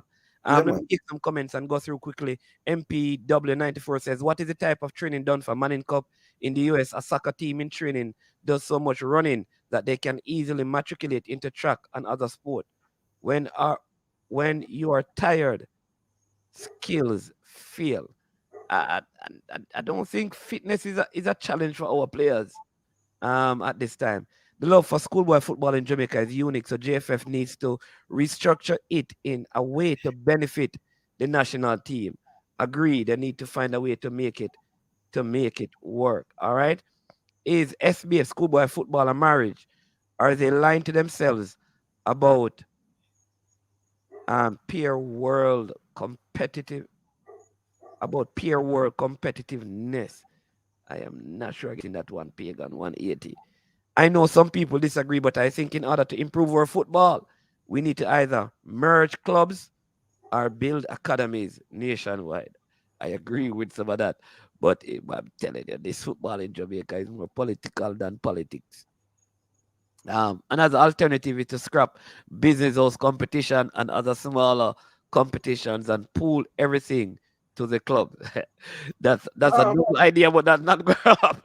no, the truth of the matter is, I look at business house. There's no, I don't think there's business house football in England, but certainly there's pub Yeah, they football, have pub leagues and all of pub those things. leagues, and those things. Playing of lots of football is a good thing. It's a good thing. It keeps the marketability of the sport and the front of mind of the sport um, up. What we are talking about, I don't think you're going to get a player from the pub league in England, playing for the national team. But what is an important part is called grassroots football.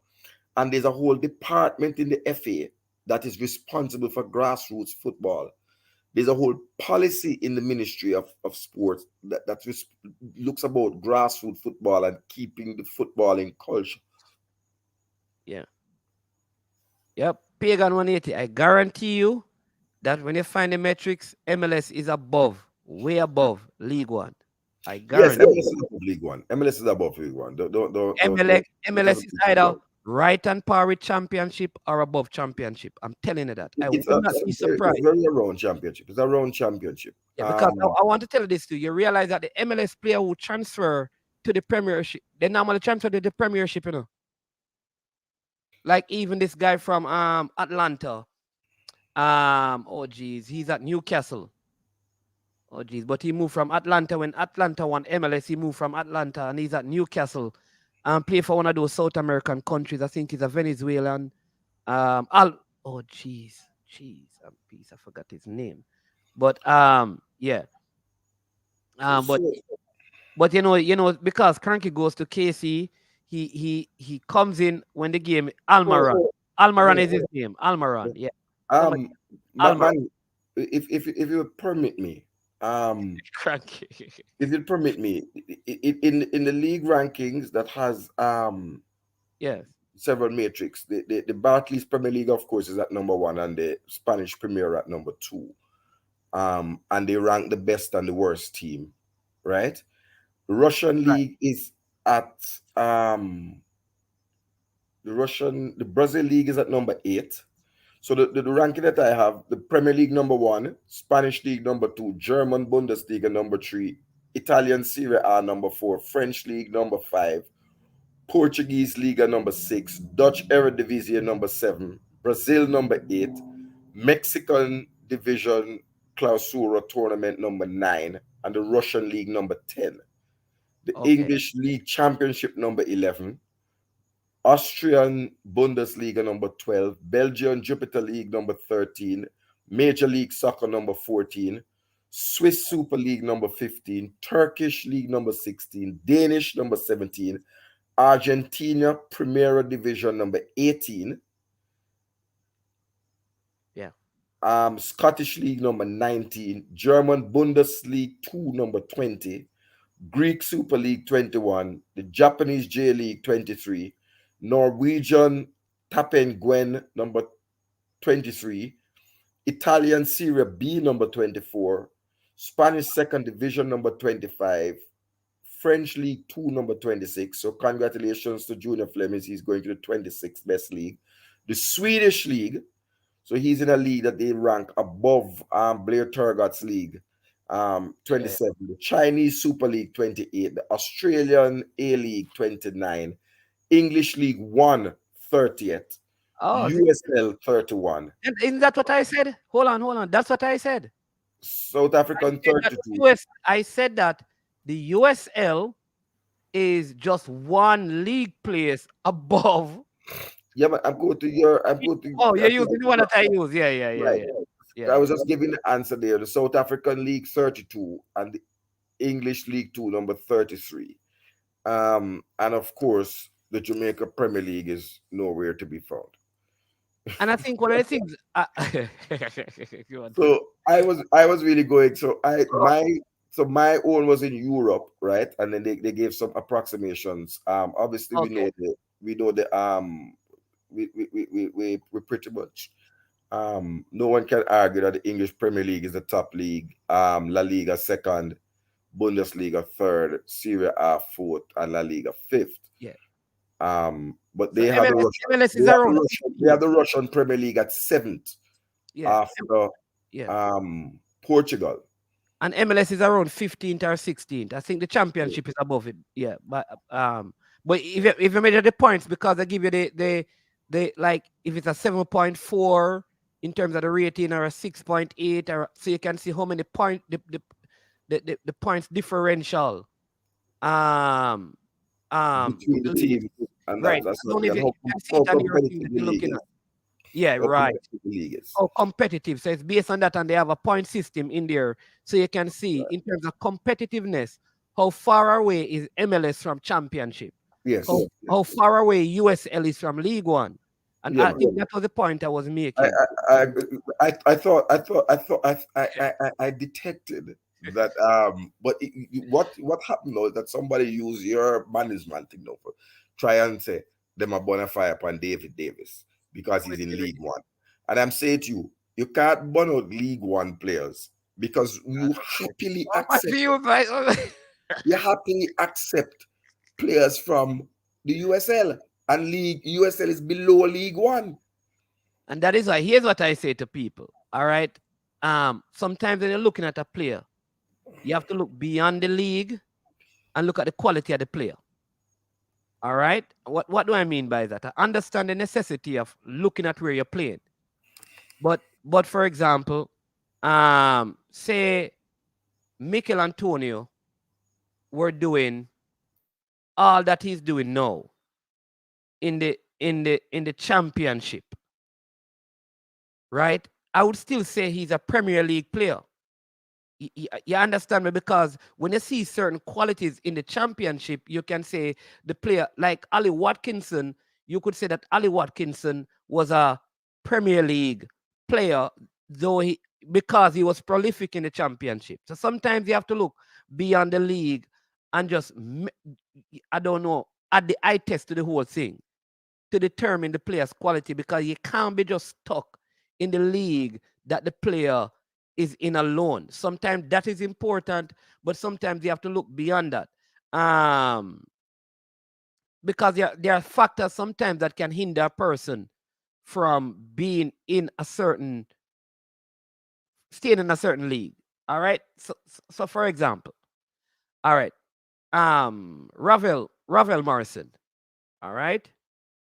If it weren't for certain things that have transpired in like his life, he could be probably elsewhere playing, showing greater quality. Do you measure him because he's at Derby, or do you use that and other things to say, listen, though he's at Derby, we understand why, but we know that he could be in a bigger team. And I think sometimes that's what we have to do. It don't happen in all the cases. Like root Spotter Gem, um, you know, Pepe was playing in Cayman when he came back to Jamaica. And people forget that it was a Caymanian league that he was playing in. That his brother built a team in Cayman. Though he played at Olympic Gardens, he was over in Cayman playing, and he came back to Jamaica. And I mean, it wasn't the highest league, but sometimes you have to look beyond that. That's just my thought and thing. But Cranky, don't come and ask what is the score, because the amount of KC people on the Mannings Facebook sports page, I don't know what. And they don't have any smartphone at KC. Like all the KC students, past students. I mean, were in the Mannings page watching the game, talking about Mannings dead, like them hack we thing. What kind of thing that? When they don't have any smartphones.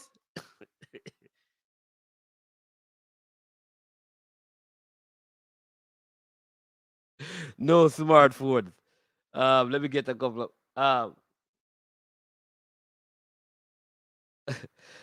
Mannings man. Those are more the yeah, than the norm. Well, I agree. It may be, but yeah, yeah, that's true. Um, So Mannings, I think so importantly, we spoke about schoolboy, we branched off. I don't want to. I just want people to remember those names: Penny Cook Jr. from Jamaica College. I think Tyreek Jimenez from JC, and also the so it bring me to a question. Because it's always controversial. You know? and people, let me just say this: I just brain drain and Jason told me Cataract that super chat works on my channel. Oh, Yeah. okay, okay, okay. There you go. Okay, okay. So Well, go ahead. come in the moolah. Go ahead. Go ahead. I wanted to say the Oh, Cranky was asking if you tell him where the JPL is on the list that you were reading out. oh, I think the page. I We think the didn't page. reach, we didn't reach that The far. paper It's on the finish. second page. The paper finish. No, but might not even be the second page. Till the paper finish. I want to be get to what you said though. I'm wondering if when we speak to the president, we can advocate for even a 25 man, two players to be added to the Peru squad from the schoolboy football. Because you see, sometimes, especially since we say we're looking towards 2026, right? I'm just wondering if accommodations couldn't be made for that. And maybe the ISA, out of its own largest, here, brain drain, largest, out of its own largest coffers, could even pay for the ticket to Peru. It's not expensive. I mean, it's not beyond you. It's like 100,000 or so, 200,000. I mean, Hey, let's oh, get the youngsters. Let's get two youngsters to hey, Peru. I would have a hard time with that. I'm telling you. I'm going to tell you why. Because I tell you why. Because there are a couple of youngsters in the league that had good seasons, and I think one of them, I think he should have been called over a particular play. I think they could have given this youngster, a guy named Shaquille Bradford. He was one of the leading goal scorers in the league. And Um, he and I mean he just finished playing schoolboy football too. I don't, and I'm just saying if whoever star up the thing. So, I mean, and I think a player like Javon Watson could say, as an elder ambassador, I give up my space on the plane for a Pennycook or a Henry. Yeah. Man has never been to Peru yet. Yeah, but man, you can become the captain of the Jamaica over 50 Masters team. Yes, if she fresh got telling you Shaquille Bradford. So the point I'm making though, Cataract, is that there is a next set of players, like even Krista J. Daly. So you have this youngster named Akeem Priestley. He's training, I think, over in Canada. I think he's at the academy that No, Mr. but I Porter. understand Yes, those young players, but I'm just talking about the fact that these players would have just finished. Remember the JFF had told us, about this 2 week thing, that if you haven't played football for 2 weeks, you need yes. to be dropped. Remember that one with Dennis Taylor when we were told that's why JD White came in to this magical 2 weeks. I'm just saying that these players might have been playing right up until that time competitively. So maybe make a space for two of them. Just add them No on. man, no man. I am agreeing with you. You and I are saying the same thing. The only thing that I said I would do instead, I would not look to the schoolboys, and I tell you why. Because Kasim Priestley, like you have these other youngsters who have chosen, they have opted out of school to play professionally, and they played in the JPL and they did well. And now you're going to go past them and go to a high schooler. Yes. That Yeah. is the challenge I'd have with it. But I do agree with you that they need to add two of these youngsters to the team. 18 years 16, old. 17. I think Jimenez, especially since you're only carrying one right back. I think Jimenez, certainly. But Kimani Campbell, like I'm saying, that there are other youngsters in the league, Cataract, like Yeah, but Tajay you've gone Anderson at back. Mount. Yeah, but you've gone back. Hold on. Here the difficulty I have with that, man, Yeah. is that the people have scoured the league and said that only Cavalier players are good. I don't. I don't know. I don't. I don't The speak things views that of don't know. cataract remain the views of Yes. cataract. My Yes. back is broad, the bank account is big, and I have a lawyer who has white fingernails. So Yes. come for me. Don't come for Mannings, man. The coffers of the church building fund, thin. Um, Look here.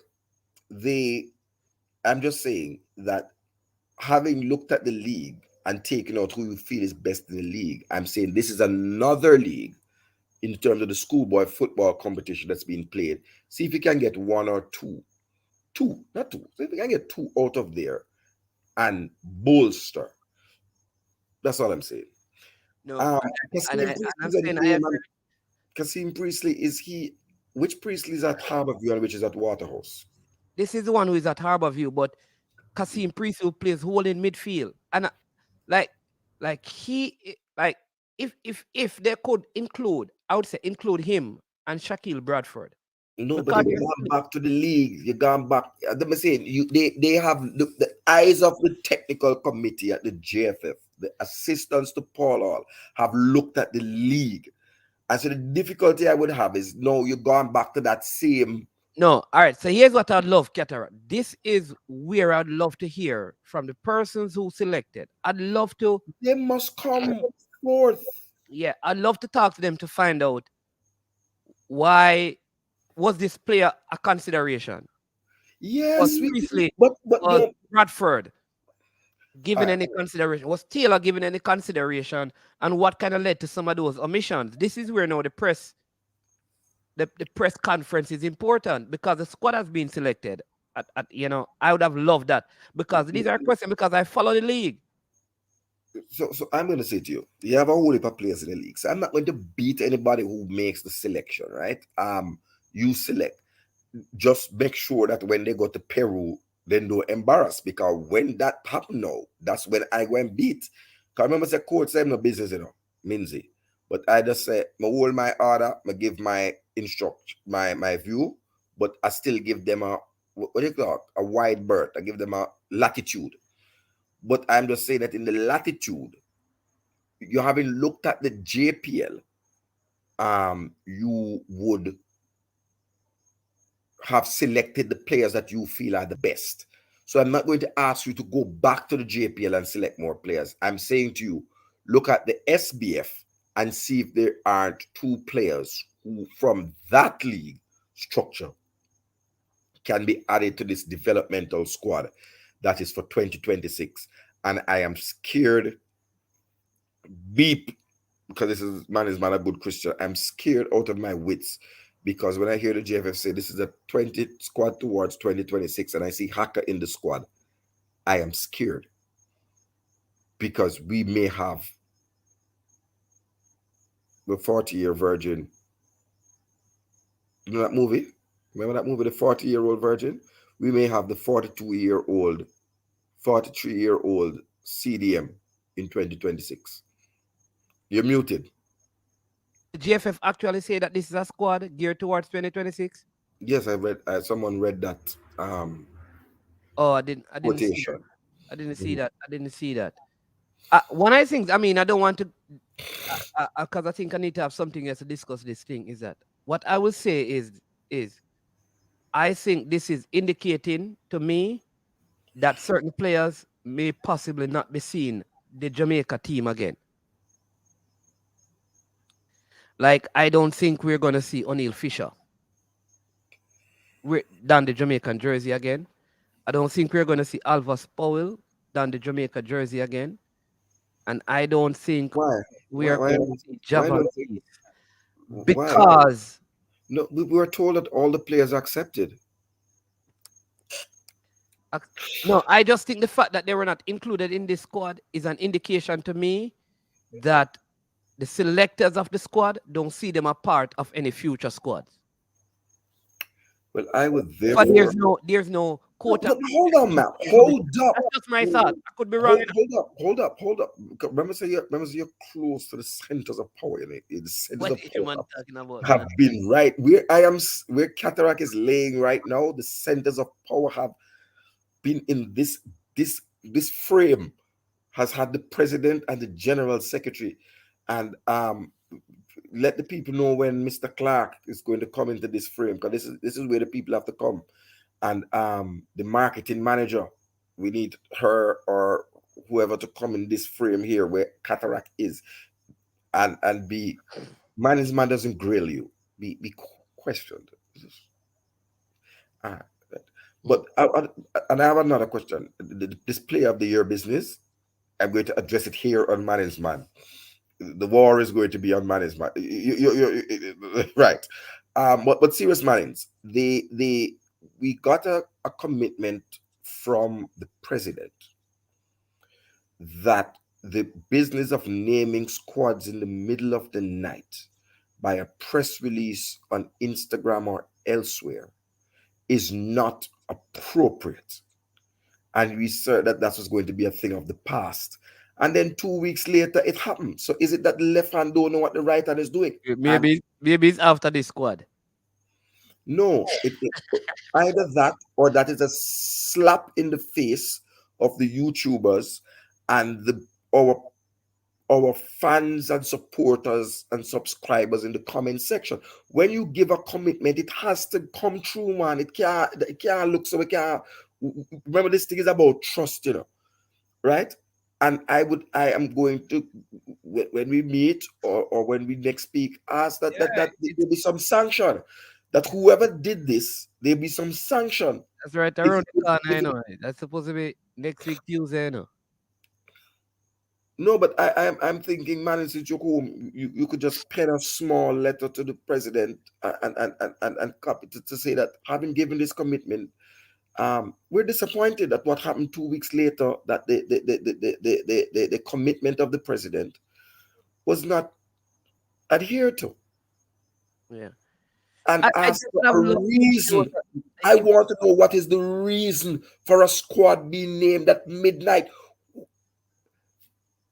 I just think that All right. So I'm going to assume certain things. All right, because Mhm. no press conference is held. I'm going to assume that the fact that Haka, Kamara Lawrence, Lowe were called. You don't see a O'Neill Fisher. You don't see a Javon East. Cataract.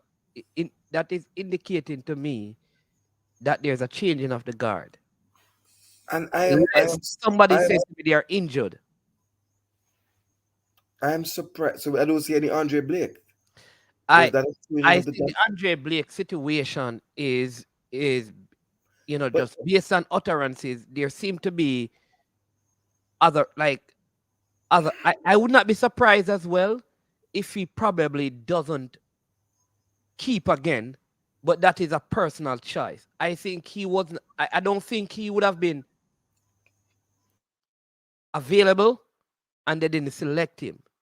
With other players, I think they were available and they were not selected. That is my thought.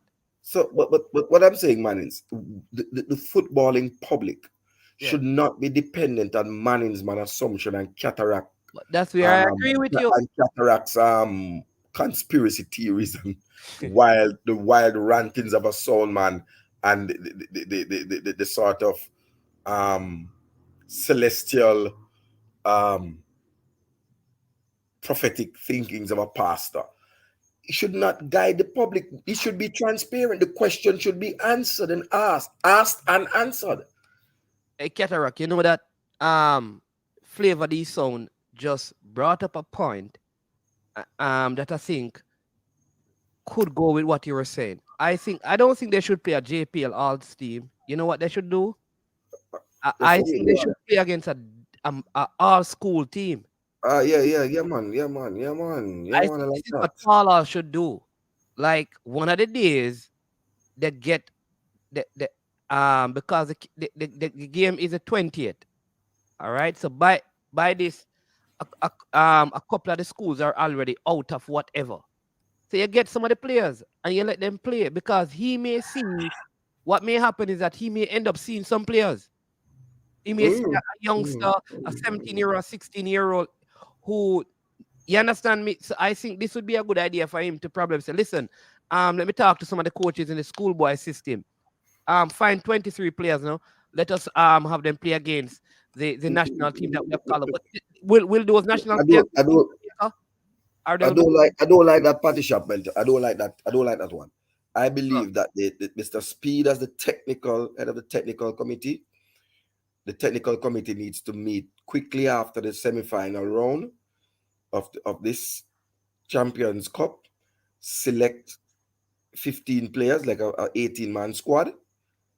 The technical committee needs to do that and approve someone to coach that team and arrange a squad match, even if it's 45 minutes, or 90 minutes, whatever it is. That's what I think should go. I don't think Paul will call a man and ask a man. I don't want to involve Paul Hall in this because Paul Hall need to look at the players. Paul Hall don't know them. I think the technical committee, and that's a recommendation I would make to them through management to Mr. Speed, that they highlight, they take up the 18. Because you can include a Shaquille Bradford, players who are on the island. I don't think they'll spend the money to fly in a player. Your Priestley's and stuff if you want to, but certainly I'm manning up the Costa a schoolboy. yeah. Um, and you can just pick it out of the Champions Cup. You can just pick it out of the 16th. I mean, it might do the Lacovia player, a player from Ferncourt injustice, but you can take from the 8 teams that play in here right now. And yeah, yeah, man. I like that idea Yeah. because I'm all for transparency. And on the matter of transparency, management, I need Yes, to sir. I need to pick your brain on I need to pick your brain on the issue of the player of the year, the JFF player of the year. They have that. That's a real like JFF category, like something that JFF does. Yes, And Cataract Who is the and, last player of who is the last player of the year? and Cataract Or who is the defending player of the was year? was attacked. Cataract was attacked, and Anthony Grant subliminally by the player of the year. You select Anthony Grant? No. I'm saying the player of the year issued on his Instagram a subliminal attack on Cataract and Anthony Grant. Who is the player of the year? Shamar Bowles and Nicholson again dropped at midnight. Do you know? I didn't know that. I didn't.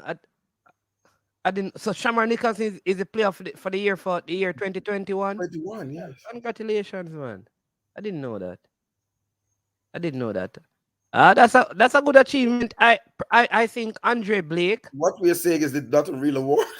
No, first, so what I want, I'm going to ask, and I'm demanding that the Jamaica Football Federation, through its press officer, or indicate one, who made or who comprised the committee and what's the process. Let me choose Stan Kroenke's word. Okay, it is Reggae Boy of the Year. Okay, that's what they mean. Okay, Jeros is saying it's Reggae Boy of the Year. Yeah, but I didn't think it was Mexican Player of the Year.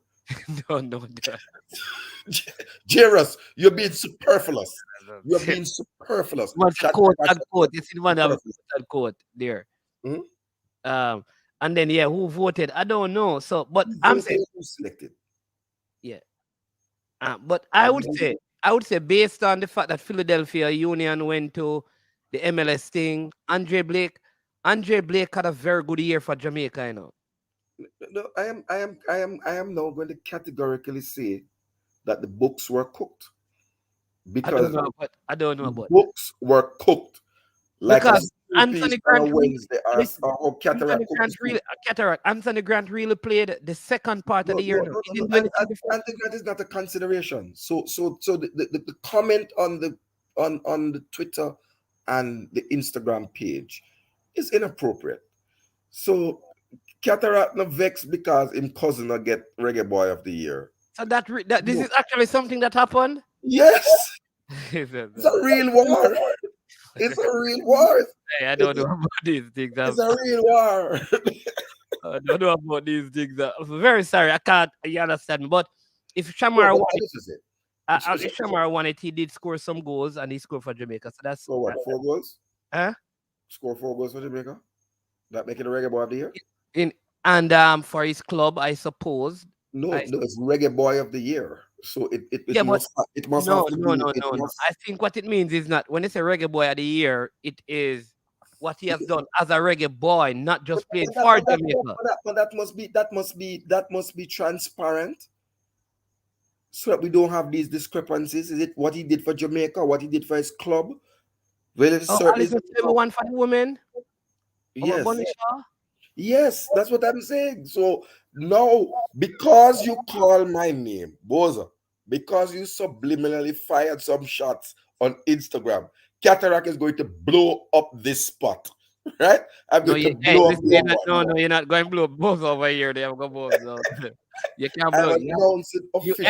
You have to go have a Cataract channel and you blow up Shamar. If the man want it, I mean, first Cataract, you don't know what the criteria are, so you can't say he's not supposed to win. I'm not saying he's not supposed to win. So what are you saying? I'm saying I'm going to be launching an investigation into the Reggae Boy and Reggae Girl Woman of the Year, Reggae Girl of the Year award out of the JFF. Maybe. And when you are making these kinds of awards, because they seem to go to people's head, we must be clear about what the criteria were, who the shortlisted persons were, and who the persons who sat on the panel and adjudicated. Yes. Let me say it this way. You remember when Dean Burton won Sportsman of the Year? But we know this. And you know that many Jamaicans were up in arms? Up in arms. All right. But TVJ has a transparent mechanism about who the sportsman of the year is. All I'm saying to you, but you don't. All I'm saying is that first we have to say, okay, listen, congratulations. Oh, I did. I congratulated him on the page. Congratulations, Shamar. I didn't know, really. I didn't know that there was such a. I You honestly didn't didn't even know know. that this was a real thing. I don't know. Like, I didn't know that there's actually, because I've never heard of it before, like Reggae Boy of the Year. I've never heard of it before, or Reggae Girl of the Year. But if it's a real thing, I would love to know how the process goes, because Bunny Shot, she did so many things. So I don't know. Exactamundo. But when it comes on to Shamar, I think, I mean, outside of probably, you talk about from the beginning of the year up until the end of the year, outside of Low and Blake, Blake. Blake and Low, I don't think there's any other player that has really stand out. If you're talking about the second part of the year now, Anthony Grant and Mikel No, Antonio. Anthony Grant will not come into this. And Yeah, because it's really the second part. But from the beginning of the year up to the end, I think those three persons, Damian Lowe, Andre Blake, and Shamar Nicholson. But I don't know what the criterias are. we don't know. And certainly if those were the shortlist, I am telling you right now as I lay here, Shamar Nicholson will be third on my list. Because unless we know the criteria. So the first step, Mannings, I'm saying, is that we're going to be inquiring about this Okay, award. ask him like, how do you And arrive? is this really a diamond ring, or is this like a popcorn ring that you get in a cornflakes box? But you know that Mikel Antonio has been nominated for the Sport, it's the not the sports sportsman, but moment, the sports moment of the moment, sports moment of the right? year. His goal has been nominated for that. But he's up against very stiff competition. Hans Parchment, gold medal at the Olympics. I Yeah, he's mean, going to learn that track and field run things in the well, Jamaica. no, but not just track and field, gold medal. Remember what the Calabar player, it's Calabar started saying, tracks man run things. No, well, in that tracks, but Hans Parchment gold medal. I mean, in that Let us 110 see how the meter public, let hurdle. us see how the public takes it. But I also think because the game was on Flow Sports Yeah. and people have did sell, it was not widely Seen by many. many Yeah. as But many people don't people get to who vote saw the though. Olympics. But people don't get to vote. Isn't it just a TVJ No man, the people internal? vote. You know vote for Mickey Elliott. Oh, Yeah, you people can vote. You can actually vote. go, but I go vote people, Where? vote out the box. Where is the voting taking place? Check out Simon Preston, check out Reggae Boys commentary. He has the link there. Go over to Simon Preston, click on that video. Mikel Antonio nominated for National Award. That's the name of the video. Go vote people. Hold on, I'm like a politician. I mean, go vote people. What happened to you? All right. Crank, you want to find out, Cataract, why are you mentioning Parchment and Calabar in the same sentence? He actually went to Kingston College.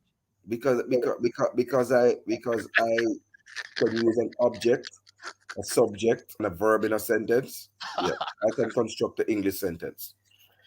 And I keep telling you, you have gone to you went to the quack English college, Kingston College. Let me just tell you that, right? Hold on, man. I'm waiting for Shatter, you know. I'm waiting for Shatter because He's no longer. He was on vacation during the December, so he's back. He's back at work, he's back at work. I'm brain drain. I'm waiting for him because he challenged my credentials, and I don't. So know why these are things, you right? do you know Cataract? Do you know? Watch this. All right, so watch this now. You have to Hold know. on there. Hold No, on there. hold on the Cataract. You have to Hmm. learn to separate now. So watch this.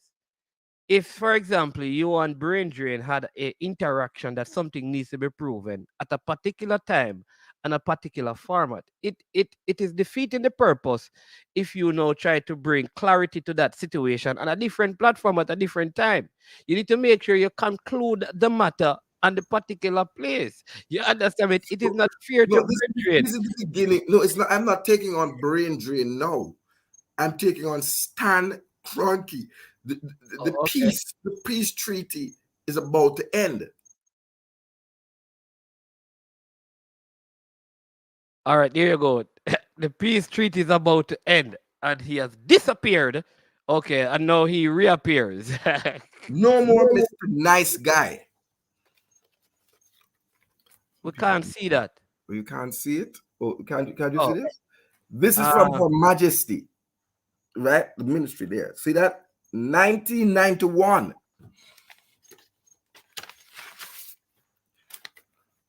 This, my brother, is the real Kingston College, formed over 600 years ago. what is that called? Kingston College, what? Further education. Yes, sir. Science department? Yes. What is that? These are the certificates that came from the Oxbridge examination. And this is from the science and math department. So this is the real Kingston College, people. Formed many years before, color purple and white. The Kingston College at that street. So be respectful, Stan Cranky. Be respectful. Oh, I pulled up this report because I'm going to deal with one Mr. Brain Drain. so hold on, let me ask you something. So Saying there, me so what you're saying to me, that So what I'm saying to you is that I had Kingston the College on North Street, street, yes, there was a Kingston College before that, long before. and that is Absolutely. and that is one you went to, Yes. not the one on North Street. Where was that No. one situated?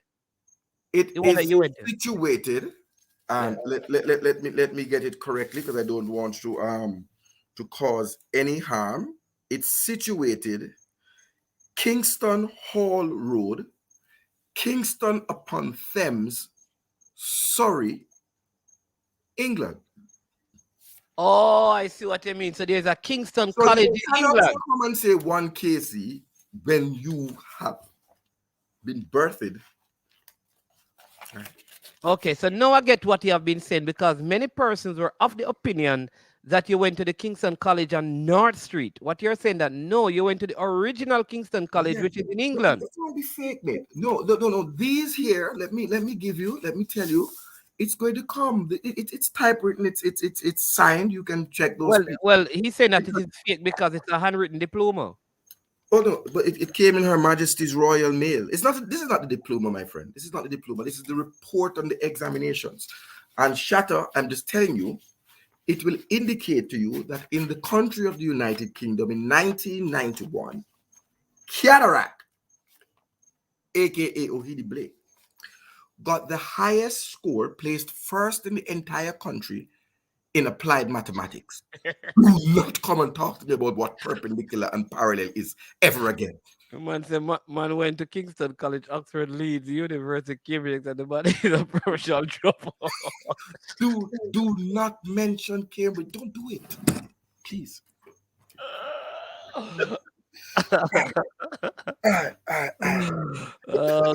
Okay. So I think I'm making some sense of this argument. So for you people who have been saying that the man did not go to Kingston College, what he's saying is that he did not go to the Kingston College on North Street. He went to the original Kingston College. And so what he's saying is that the Kingston College on North Street is a carbon copy of the college. So that Kingston College that you went to, is it same purple and white? Purple. Oh, purple. Also, all that they do here at Kingston College really is stemming from the Kingston College in England. We're in England, in Leeds, Sorry. in Surrey. Sorry. Okay, in Surrey, England. Go and Okay, check the records on who the small forward was in the basketball league. I played basketball for Kingston College. the small forward, Lual Deng. Pardon me? Lual Deng. But the problem is, let me tell you, Is it Lual Deng? Lual Deng? No, Kingston upon Thames. Kingston upon. Upon Thames. That's the name of the. Oh, like the river. Yes. Okay. Oh, that's the name of it. Because it's on that same river. So that's Thames. close to Fulham. We're Fulham. Uh, you have to pass through. You have to pass through Fulham to get there Okay, okay, from okay, where I lived. okay. You go through Wimbledon, Wimbledon, Fulham. So I have to go through Wimbledon. And my man is from there, man. Sutton United, where Eastman plays. Yes. Yeah, Sutton Okay. United would be the football club closest to there. But we're just setting the record straight about the purple. Well, Data Bar says one KC, and I think he's talking about But, the one. And yeah, but if it's I'm, one I'm, case, I'm glad that you're educating, all the KC men, because I it don't think can't be the some of them one were that. aware that there was an ex-Kingston college that existed before theirs. I, I don't. Oh, yeah. I don't think they're aware of that. So I think it is good that you're educating them. Somebody said Kingston College, is in southwest London, adjacent to River Thames. Kingston is an amazing location for students, with its vibrant town centre and excellent transport links the college offer. So somebody else knows about it who was living in London. There you go. Yeah, man, Donald Boston. No, it's not a university now, I think. Well, there was some upgrade, but it's part of the college system of Okay. So we just Oxford also College got system. the draw for the How was this draw final. done? That's the other thing I'm going to say to you. These draws must be done like how, Well, the you know, four seeded, you know what is easy, because the four seeded teams went through. So it's easy. Because these were the four seeded teams. So they put them back in the Mannings, thing and pull them. Go ahead. what I'm suggesting is like for next year, like the whole draw is a televised program. You work in concert with, for Yep, example, yep, yep, the lottery company, and you can use the balls yep. Yeah, but you or can. the numbers Yeah. and pop them up and get some excitement around the thing and some randomness to the thing, right? Yeah. KCCC and Dinthill JC. And Dinthill versus JC. I can't. And this is on Saturday, so I can't wait to watch those games, people. So, 1 o'clock. that is, we cannot be listening to the doctor. You need to forward. No, But I have my thing there, the ISA ID, so I'm supposed to be there. Just because I had to follow instructions. So I'll contact him, and I will be there. As no, I'm no, a part, media person. I don't want to contact you. Remember, say the overseas call is still the politics. I mean, No, trust man. me, you look like you go to heaven and leave me. And that I tell you, are you supposed to smuggle me into the pearly What gates? I thinking keep what tired of this, you- and I walk by the streets of gold and cataract the outside. Yeah. And, Neo Severin says I declined Kingston College's invitation to study there after sixth form. which Kingston College? You have to be, as I'm saying to you, there's Stan Kroenke has brought Kingston College But into if this. he said after sixth form, he's talking about the university. Yeah, man, sorry. Because it's an actual university, it's not a high school. No, not a high school. Huh? It's not a high school. Right. It's not a high school. It's not a high school. Yeah, that's a good idea. I'll talk to Mr. Wellington, man. They could even when they have the draw, when they have done it, what they could do is still come online and No, it must be televised. Yeah. It's going to take more than 30. It's a whole show, and you have the players there, so the public can get to know the players, and do it like what you call the like when you get the Ballon d'Or, that draw, or the Champions League draw. It televise it and it nice up the thing, man. Yeah, that is true. Yeah, the university. So Neo said Invite that Miguel and Tony he to come in and Zoom. Yeah. You know. Neo, you're a smart man. You wanted an accredited diploma. But Oyin, that's you when you went to other because that's your first that's what your associate degree. Yeah, man, that's where you get it first. Yeah, man, that's where I started. That's where everything began. And then where did you move on to from there? Nottingham. Oh, I don't really mention Nottingham. oh. So I'm a university journeyman. People, yeah, what I said, ask him, man, where did you go from there? He said nothing Nottingham. happened. Oh, I thought you said nothing happened. Oh, Nottingham. Nottingham. you said nothing happened? No, Nottingham. That really, let me tell you, I really, when I went to, you see, the Kings and Pantheon things, when I was in London, I would have had to choose Wimbledon as my team. But to wait another school. Yes, another one. There are others. There are others. Right. So there you go.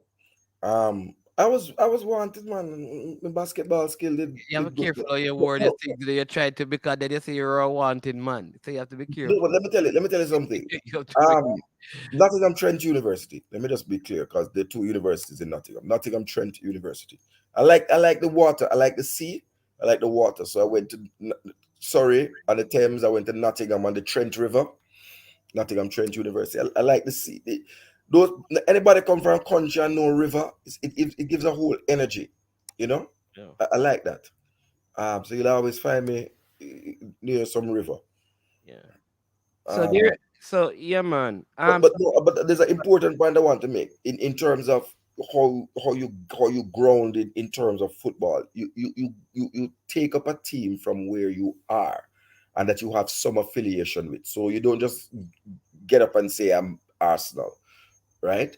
And so my first affiliation would have been to Wimbledon, because my cousin in London, actually, who's an English national, he played volleyball for England, played for Wimbledon, the Wimbledon club, their volleyball team.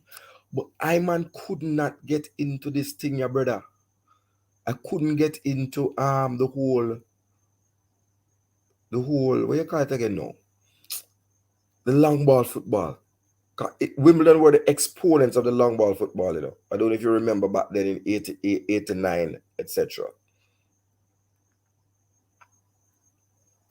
Cambridge. We can't hear you about it. It's Cambridge. added Cambridge to the list as well. Not. Did you go to any school in Jamaica? No. Okay. So from I also spent a short time at university in St. Augustine in Trinidad. from kindergarten all the way up to college, your schooling was completely overseas. Completely overseas. Okay. So I carry no brief for any school in Jamaica. All right. I am an impartial observer. But I don't want to take away. So Wimbledon and the long ball football, and something came to me today that I didn't remember how long me I try to get players to play for Jamaica. Jason Ewell, Yeah. who finally came to us in 2004. I tried to get in contact with the JFF about Jason Ewell in 1991, because he was a youth player at Wimbledon. Yeah. There was nowhere to contact.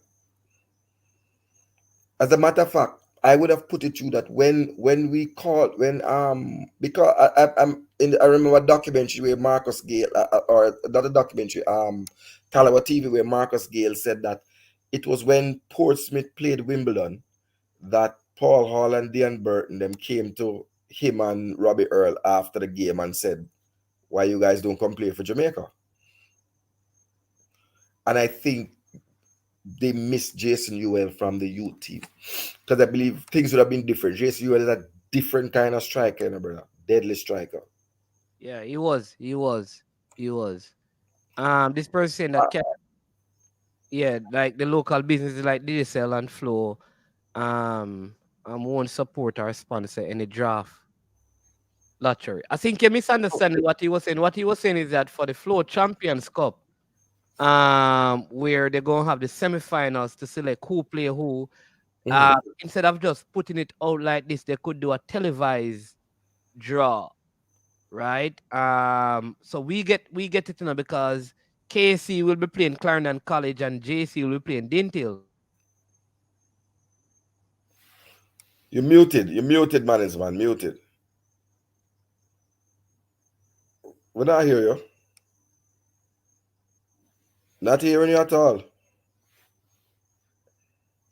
We not hear you. You're not hearing me? Yeah, hearing you now.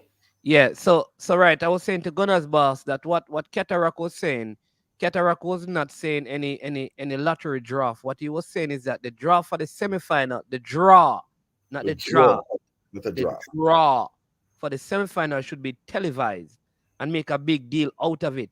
But it has been done, so this is something that we can also speak to Mr. Wellington about. So it will be on Saturday, JC versus Dinthill and KC versus Clarendon College. Could it be And, two Manning Cup team going to the final or two the Costa Cup team? Or will it be one from each side, one from the Costa Cup and one from the Manning Cup? Cataract. I'm gonna be out of here. Yeah, I man. Yeah, just want man. to say, no, Gunners boss, I didn't choose a team. Not when I got to Nottingham, I didn't understand the peculiarity between Nottingham, Notts County, and Notts Forest. So I would have really been a Notts County. Would have been Notts County. Would have been the team I'd have had to take up if I was there. And Nottingham University would have been the Nottingham Forest associated thing. But I never took up a team from Nottingham. Although they were really good in those days. Brian Clough was the manager. Somebody's challenging you. Somebody's here challenging you.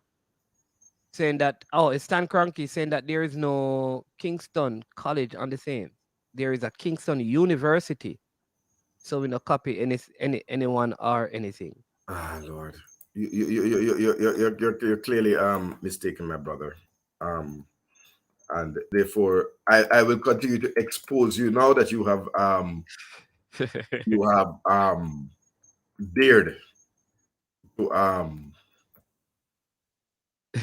you know. So people gonna keep safe. Money, man. we have a link up. Yeah. So we'll Saturday. talk on Saturday. Yeah, man. We'll talk And- on and, Friday and set up stuff so we can. And when they say I want o'clock, if you call me, even forward. I make a forward. It's 1 o'clock on 3:15, and people will catch it on Sky. On Sky. Catch it on Sportsmax. Our CVM. CVM. And support the team. Yeah, man. And thanks for jumping on, Cataract. Yeah, man. Really appreciate you coming on. Just for the persons who didn't know, Chelsea defeated Tottenham today by 2-0 in the first leg of the Carabao Cup playoffs. And semifinals. It's semifinals or finals, right? And the Arsenal Liverpool game, the first leg has been postponed. Postponed. I am in total disagreement with that. I don't think it should have been. I think it is excuses, because when Arsenal started the season, we had many injuries and many COVID cases, and we were told we had to play, and we lost our first 3 games. All of a sudden, teams all around the league are getting excuses whenever they are supposed to play Arsenal.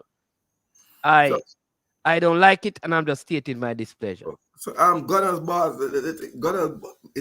you lived with Ian Wright's sister? I mean, this is like some confession business, man. No, he says he lived with Ian Wright's sister-in-law. Sister-in-law. You know, I didn't read the in-law part. Pressured you.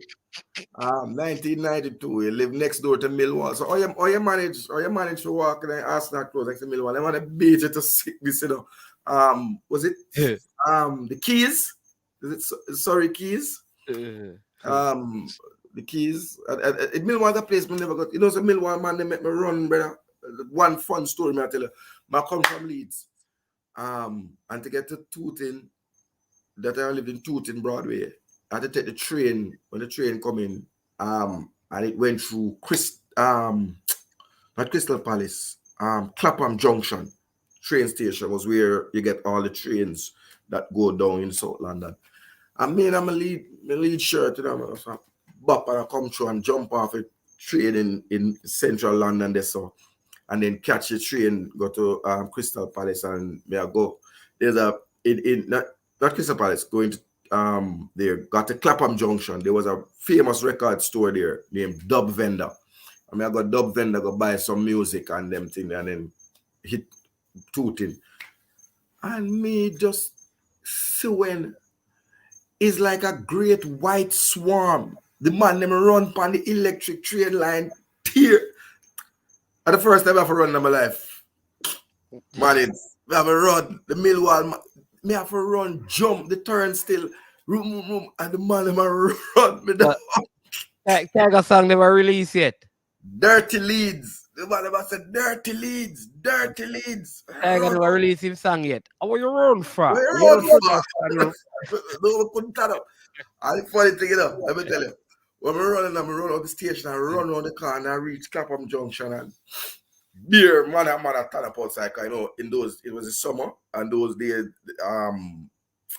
just summer just start. And then not summer, even pre-summer. And those days, the dub vendor, you'd have the music I play outside and people stand up and I drink. And brother, the man them run, but when the man them see the yard man, it's like the man, them cartoon movie where a man just make a B turn.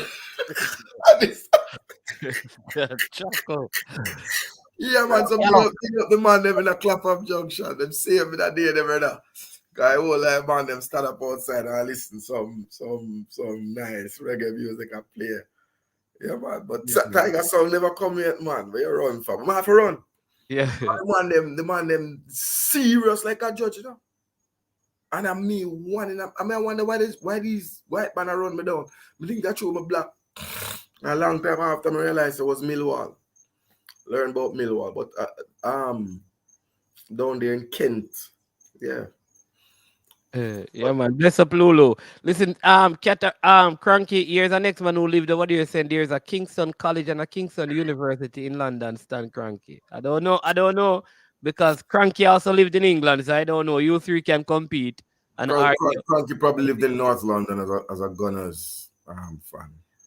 So, And N1, Highbury, home of the brave. yeah, man. All right, Cataract. So we'll catch Bless up. up yourself, everybody. Thanks for coming on. Really appreciate you being on with me for the time, man. Yeah, man. Lulu, big up yourself. Yeah, man. All right, people. So if you didn't hear, Mannings lost to Kingston College by a goal to nil. Very unfortunate, as I think the free kick that led up to the goal should not have been called. But kudos to Kingston College, who, though Mannings created several opportunities, they got the upper hand. Dinthill smashed Stats 5-1, conceding their first goal. Very close game between Jamaica College and Garvey Maceo.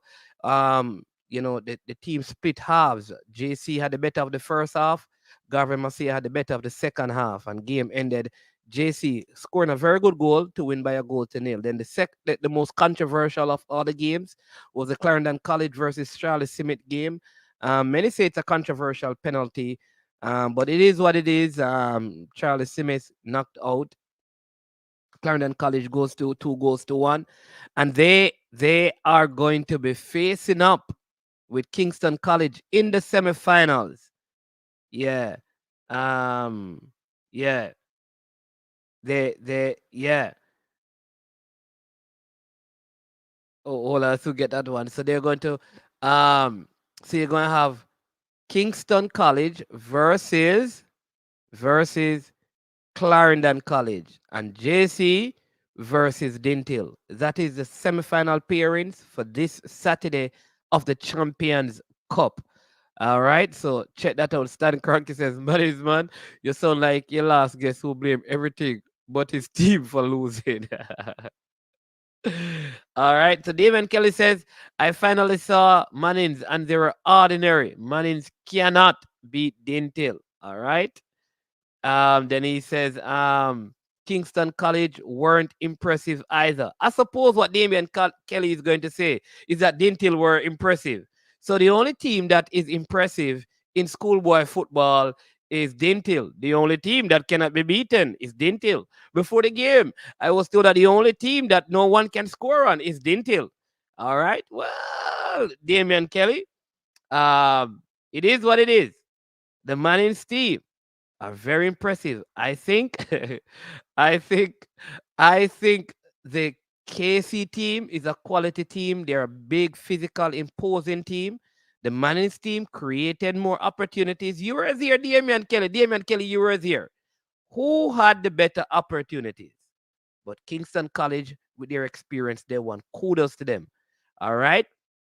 Based on what I saw today, I am picking the Dinthill team to be in the final. I did say that, right? I remember I did pick Dinthill and Mannings to be in the final of the Manning Cup, but they meet in the semifinal next week, Wednesday. We will see. All right. All right. No, but Kelly, you need to answer me. Who created the most opportunities in the game? Let me ask again. Uh Damian Kelly, who created? You watch the game, you know. Who created the opportunities in the game? All right. So that's the question. Data says one Kingston College. All right. Um, we the Dinthill fans were cheering for Mannings. Then listen, so we're not cheering. We're not all right. Here somebody was at the game. That if Mannings did have a striker, they would have won. I'm telling you, Mannings missed some chances. Listen, and Mannings did. They were unlucky. Yeah, but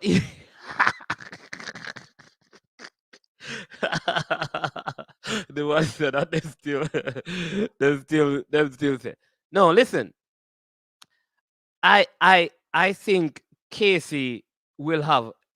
Let me say it again, people. I think the four Da Costa Cup teams: Garvey Maceo, Clarendon College, Dinthill, and Mannings. I think the four Da Costa Cup teams in ranking, in my opinion, are better than the four Manning Cup teams this season. All right, and I keep saying that. However, JC and Casey in particular, these teams have been in finals after finals after finals after finals. And that is pedigree. All right. Though I believe that Dinthill and Clarendon College are good and they're probably better in terms of passing the ball and quality because of the championship pedigree of these schools. Don't be surprised. Don't be surprised if these two teams, the KC and the JC, score a goal and win it. That's all I'm saying because any team can win and any team can lose. Right? That's all I'm saying. Don't just write off people because there are people saying that Kingston College gonna give Manning 7 and 6 and 5.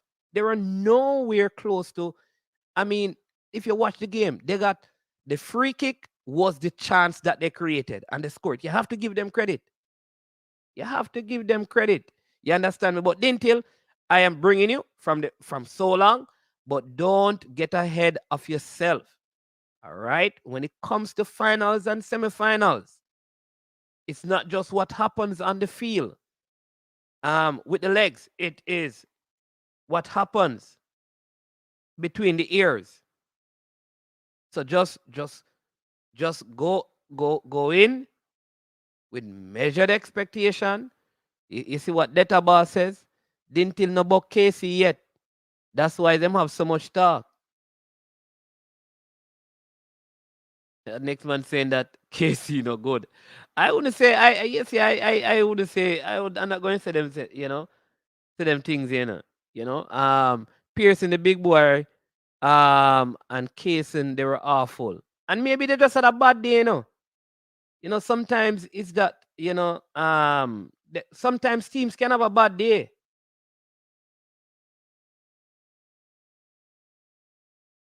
I saw Casey today and they were just big in body, but not in class.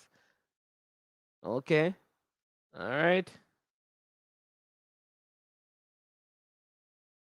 Let me take some more of the comments. Manning Cup, Casey, I bring home any competition they play. All right. Didn't deal for my money unseen. That's what you're saying. Look at unseen, man. You know this man was beating Dinthill at the beginning of the season, and all I talk about McGrath, all Charlie Mont, and all of them thing there. Unseen, all of a sudden him change. When I tell me, I have to ask him, man, what problem you have with Dinthill, brother? KC boys are big and robust. Mannings for best third place. All right, sir. All right, unseen. All right, unseen. Remember, unseen. Remember, you came unseen. Remember, you came on the platform, and you say it is here. Here are your words, and I tell you, mark your words. It is impossible That you saying, brother. I'm tell you, you can't deal with the football. Impossible for stats to score on Dinthill. You can't see them thing, man. Clarendon, somebody here. Oh, let me. Dinthill will be disposed of this weekend. JC3, Dinthill nil. Well, my team out, so I just keep myself quiet. You understand me? Clarendon can't beat Dinthill. Damian Kelly, the Dinthill man says the number 22 for Mannings need help. KC or robotic. The number 22 or the number 12. Listen, Mannings, one of Mannings' better player didn't play well today. The number 7, Abina Wallace, didn't play well. He didn't play. Yeah, there you go. The number 4 is yeah, he's a quality player.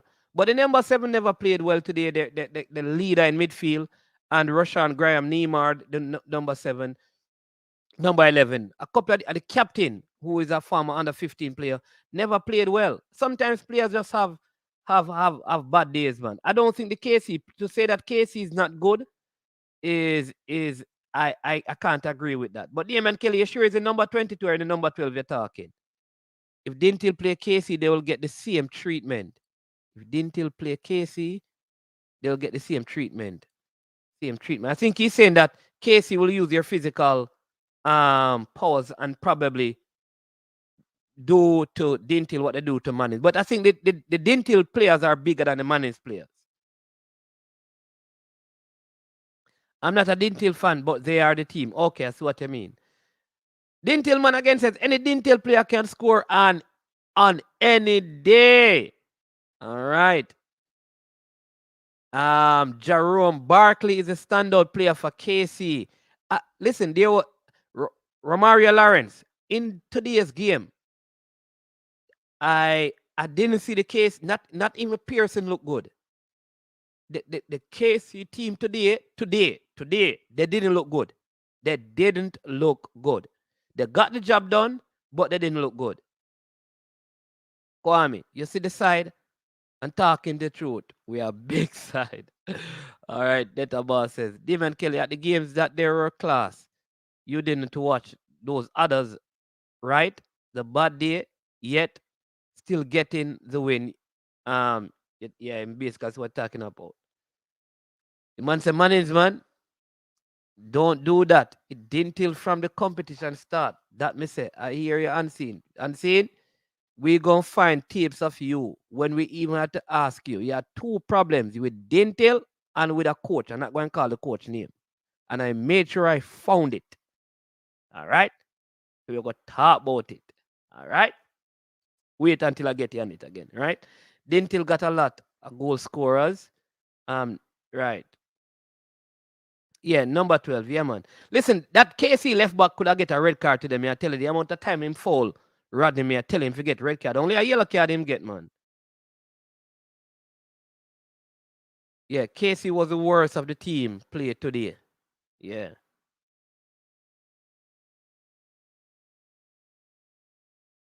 What is the KC?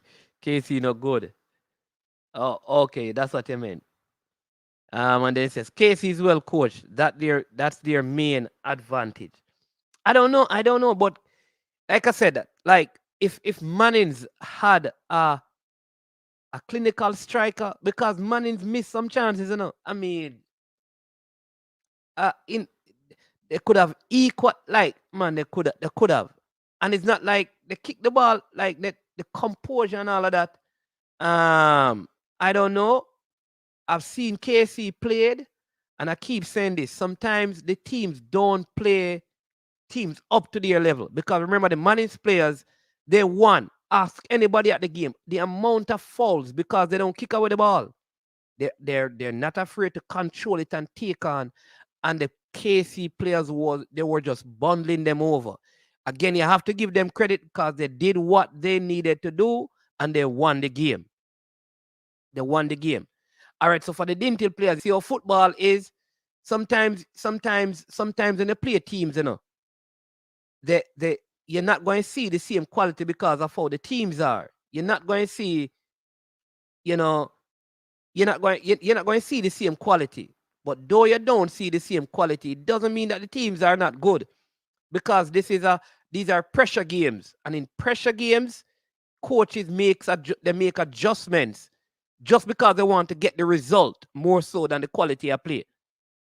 Um, to how I see Dinthill playing, I don't think CC want to play them. I agree. I listen, like I said from long time, Dinthill is a quality team. I had picked Dinthill and Mannings from what I'd seen to go to the final. It's just unfortunate that Dinthill go meet Mannings in the semi-final. And I'm a Mannings man. So I keep saying to Damian Kelly, what you think me gonna say? Dinthill will go win. Dinthill can't beat Mannings. Come on, man. Big up Gunners boss with the super chat. Thank you, sir. Yeah, boy, I'm feeling for Charlie Smith in the 89th minute. In the 89th minute, a very unfortunate penalty. I hope the coaches keep their composure because I wouldn't want them to get banned because it was a very dubious call. And I mean, the referee probably get it wrong. You understand me? So, yeah.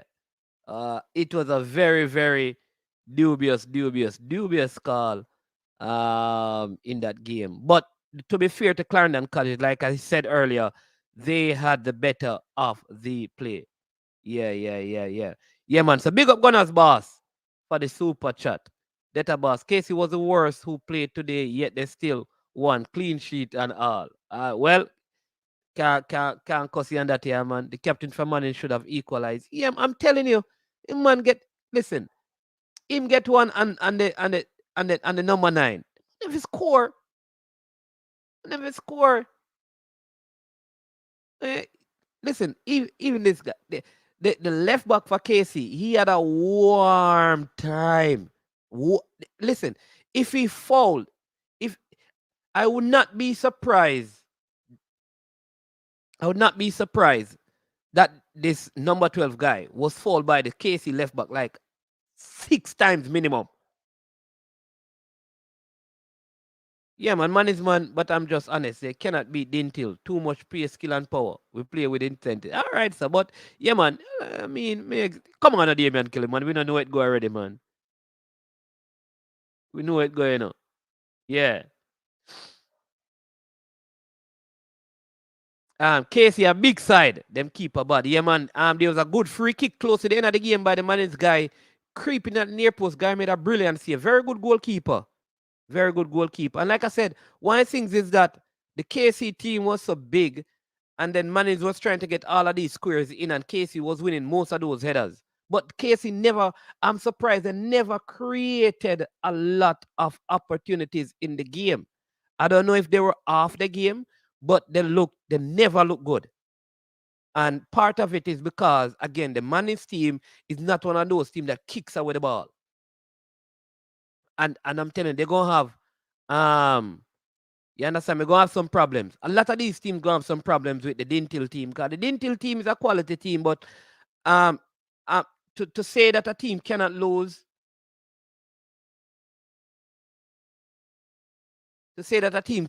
I'm not going to go that far. You understand me? Because this is football, this is coaching, and anything can happen because it's a very close amount of games, you know.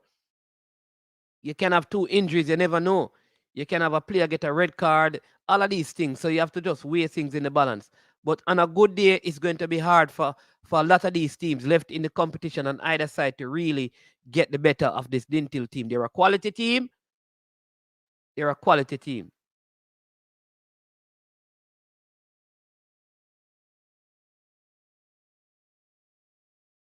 Yeah, you said the KC. Listen, you see, if you have to say is the KC keeper time to show what he's made of, you really understand that, you know, the Dinthill team going to create a lot and come at him a lot. And so, big games, looking forward to them. I think it's going to be a mouth-watering contest. They didn't make any. The Mannings team press them. Listen, I'm going to tell this. Casey didn't even look like they were a fit team. I don't know if it was a traveling, but they never even looked fit. And it says, Casey also has a good defender named Khalifa Richards. How did they look today?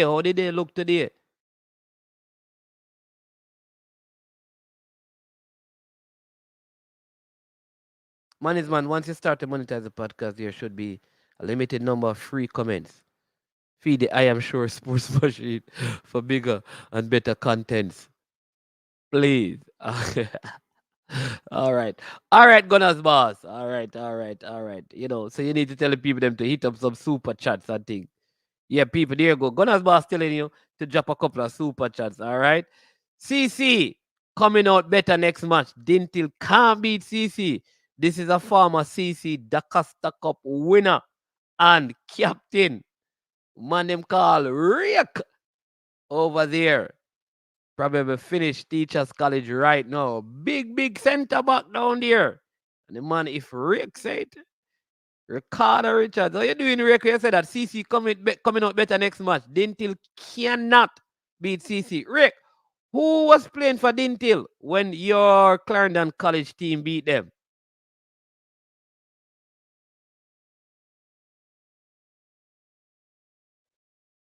Dinthill is going to play JC in the semifinals, and KC is going to play Clarendon College. Those are the matchups. KC was only kicking the ball long to the winger. Yep, that's what they were doing. Yeah, to the guy who plays on the right. Couldn't pass the little young Mannings defender though.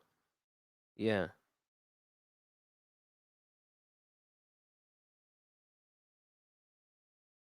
Yeah. So, yeah, interesting, interesting. So, who are your picks, people? JC versus Dinthill, KC versus Clarendon College. Who are you picking?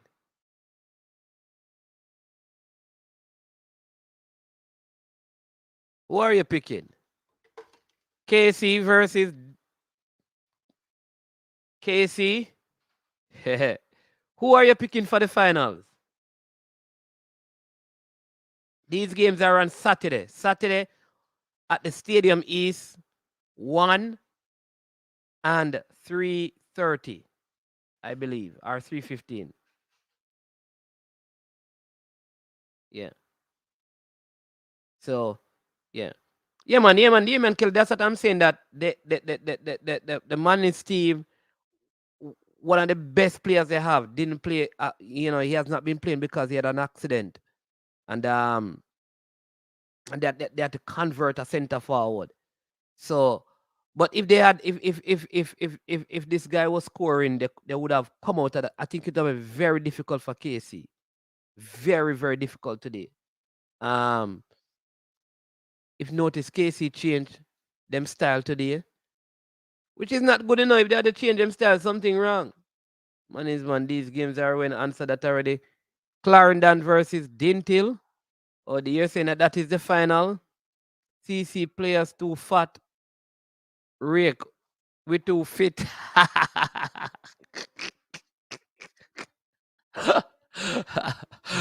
Rick, he said, I didn't tell man them too fit. CC man them too fat. KC versus Dinthill final. All right, I see that. All right, all right. Who is playing? 1 o'clock. Unseen. We are trying to unseen, man. Dinthill all the way, man. Is man. Yeah, man. I didn't tell me I bring still that. Didn't tell me I bring. Me I bring. Didn't tell. In this. You understand me? Didn't tell me thing there. Didn't tell me thing there. Yeah, Cho Garfield. Good teams find a way to win, and that's what Casey did today. And that is why I'm saying that you have to give Casey credit. They did what they went there to do, which is win the game, even if you have a bad game.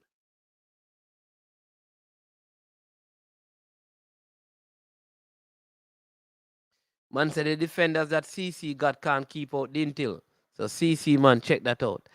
Hey, so Dalton, and Damian, how did you concede that goal? Because I mean, man, like Unseen said, there's no way Omar Leng and Omar Reed and the stats team can score on this Dinthill team, because this Dinthill team is too good to concede. So how did you concede the goal today? Because I didn't see their goal, I saw your goals, but I didn't see their goal. Looked like it was scored too early in the game.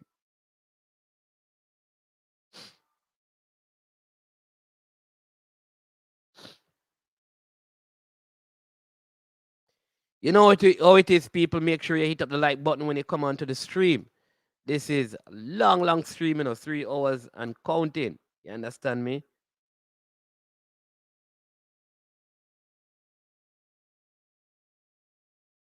Yeah, man. Big up the Gunners, boss.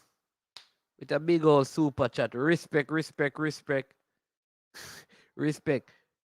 Pay, pay the contents like you pay your your tools in church. People's money make the horse gallop. Big up Gunners, boss. Big up, big up, big up Gunners, boss. Big up Gunners, boss. But Gunners, boss, teaching you how to do people. 3 hours and 5 minutes on the stream. Yeah, man. Yeah, man. Respect Gunners, boss. Much love, much love, much love, much love, much love. I know your Charlie Simmons team got knocked out. Oh my lord. Like I think, like I said, that was the most dubious call. I don't know what the referee saw.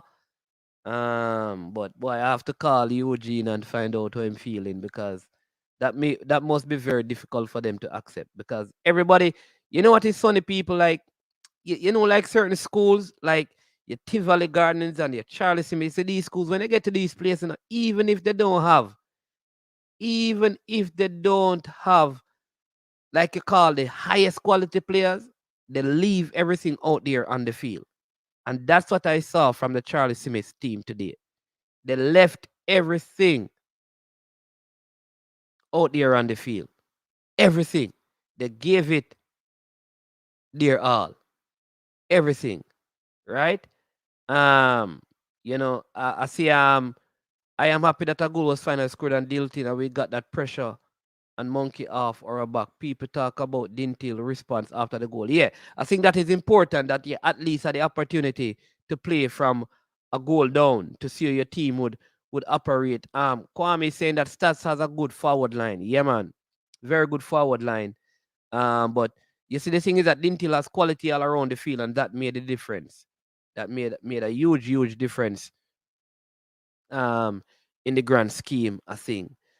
But should be some very good semifinals. Like I said, that I am going to go with CC and Dinthill. I just feel like the Super Cup.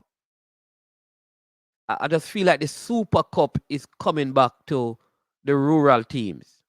That's what I think. I think the Super Cup is coming back to the rural teams. You see, that's why they get the 5. Love that. This is an overachieving year for the junglists. We will be back big and better next year. No, we can concentrate on the Manning Cup. Yeah, and I think like for the Charlie Simmons team, I feel like if they got the support for the team, like the financial backing from the start of the season, they would have done better. I think it is as they progress that like the past students kind of came on board, and I hope that for the upcoming season that Eugene Williams and Byron Earl will get more past students involved to help them to properly put that program together, because they have a very good team. A very good team. I mean, they had a number 3 that played very well. Yeah. Classic. Yes, so I heard that the stats goal was I heard that it is the goal of the season. I didn't see it, so I can't speak to it. But some people saying that it is probably one of the goals of the season.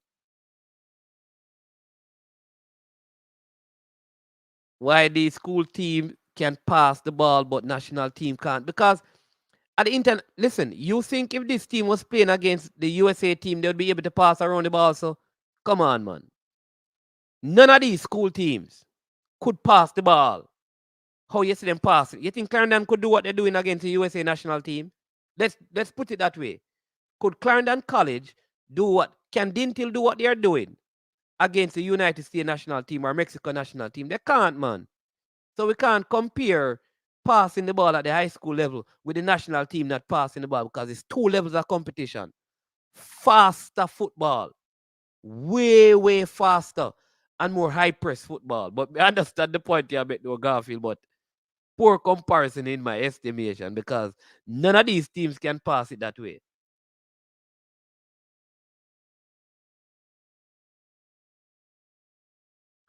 If Stats didn't score, they would not got embarrassed.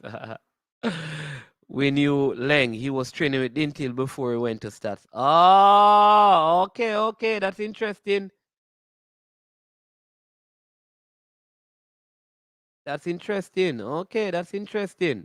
That's interesting. But you know what Stats' problem has always been though? Stats says that they don't have a goalkeeper. They didn't have the best goalkeeper. Management hold me to my word. I'll be sending at least 80 per month to the Jungle School monthly to help advance the program. Big up Gunners boss. Big move, bro.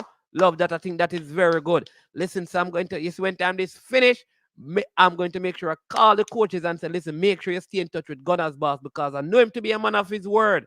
And he promises to do this and he's going to do it, right? He's going to do it. If he says he's going to do it, he's going to do it. Hey, Shuko, don't make Piney have to tell you again, you know, Shuko. I'll put up Piney comment. Passing and passing accurately at pace is too different. That's what I'm saying. Football farm yard. You can't compare what the schoolboys are doing now with the Jamaica national team playing against USA and Mexico and Panama and Canada. It's too different. I understand the idea, but it's two different levels. Two different levels. I remember, you know, like even in the Premier League, you know, Burnley don't pass the ball, you know, bro. Like a lot of passes, you know. But you ever put none of these school teams against Burnley, they can't do what they're doing. They can't do what they're doing. But USA young team did it to us. Which USA young team? When I say young team, you're talking about age, but these are professional players playing at Barcelona. I am saying to you that the same US young team, let me tell you this, none of these schoolboy teams can do what they do in schoolboy football against the Jamaica national team. Let me say it to you again. Dinthill cannot do what they're doing in schoolboy football against Leon Bailey, Demar Gray, Mikel Antonio, Damian Lowe, Ethan Pinnock. They can't do it. They can't do it. That does not mean that what they're doing is not good. Very, very good that they are doing, and they must be appreciated. But do not make the mistake of comparing what they are doing. Why you think some of them can't make the national team?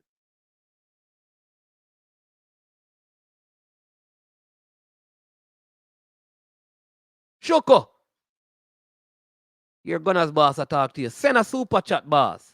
Gunners boss, you have to tell him again because he's not hearing you. Congrats all the school that advanced. We lost, however, unlock the mystery of Dinthill clean sheet. Big up Dinthill because you tell them, you know. You told them that you were going to score, and them said, no, no, no, no, no, no, no. See it? Score.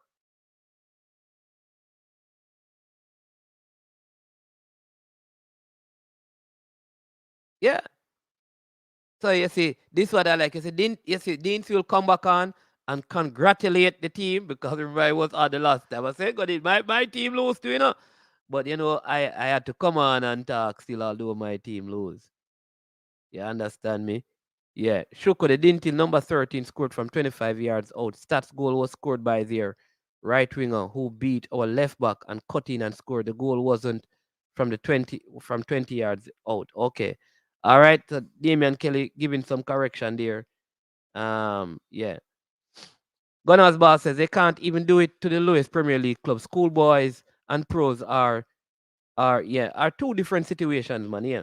So when you see schoolboys playing well, don't compare that because listen, they, none of these listen, you know when time these teams play like all the Cavaliers and play all Cavaliers and I get all five love on them thing there. Play Portmore, you can't compare schoolboys with the Premier League, not with the Premier League team much as the national team. Schoolboys spend more time together, gelling as a team. International teams hardly train together. Damian Kelly, come on, man. Even if, watch this, if I pick up right now, if I call Leon Bailey, Demari Gray, Mikel Antonio, Ethan Pinnock, and give you a schoolboy team we are trained for 6 months and just pick them out of them league and put them together, you cannot do what you're doing in schoolboy football with against the big man them. It is impossible.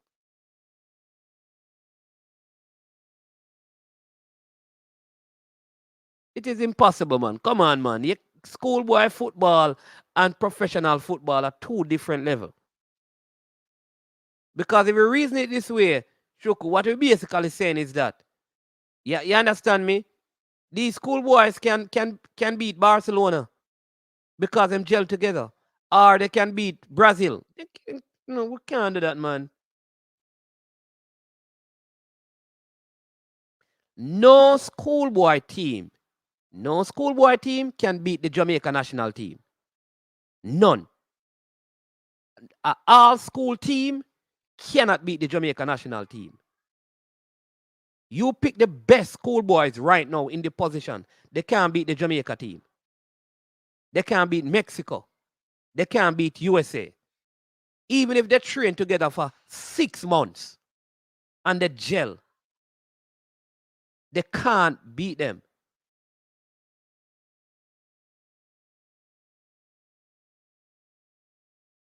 Hey, top 10, you notice when Edwin Allen lose, me not see about the place.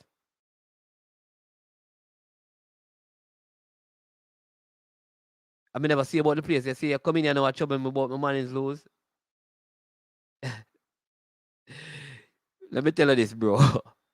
At a KC, man, them say them all give me 7 and 6 and all of them thing there, you know. You understand me? And them just say that. Yeah, unseen. You can't mix up amateur and pro. Yeah, Dean Sewell saying that they are playing against your age. And this is a national former national player who works with players, size, age group, and physical similarity. It's imaginary thinking. Yeah, man.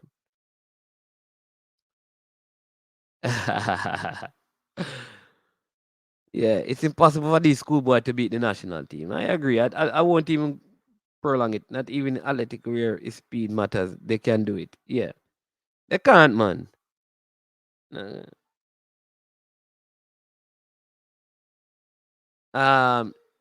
man I tried. Okay, not none of him can. All right. Let me refrain. Nothing is impossible. Anything in life is possible. Let me say this: the probability of this happening are highly, highly unlikely. That any schoolboy team from the Manning Cup to the Da Costa Cup at full strength can beat the Jamaica national team. And let me call out the players again. I'm going to put Michael Antonio Shamar Nicholson, Leon Bailey, Demari Gray, Ravel Morrison, Eason Pinnock, Damian Lowe, Andre Blake, Kemar Lawrence. Come on, man. Like,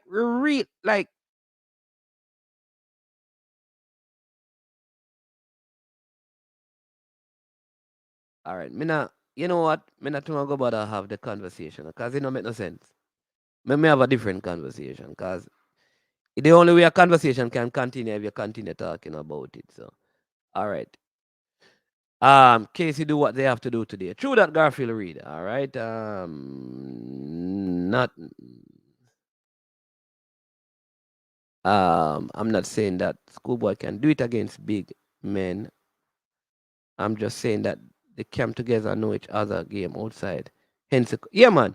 So what you'll find is that is why. Do you also know that how Manchester City passes the ball more than most of the international teams, like the Kevin De Bruyne Belgium team, don't pass the ball as well as the Manchester City team. The Bernardo Silva Portugal team don't pass the ball as well as the Manchester City team. So club teams will pass the ball better. All right? Because they are more cohesive and stuff. That is a different thing because they're at least with those club teams, they are international players at a professional level. The difference with schoolboy football,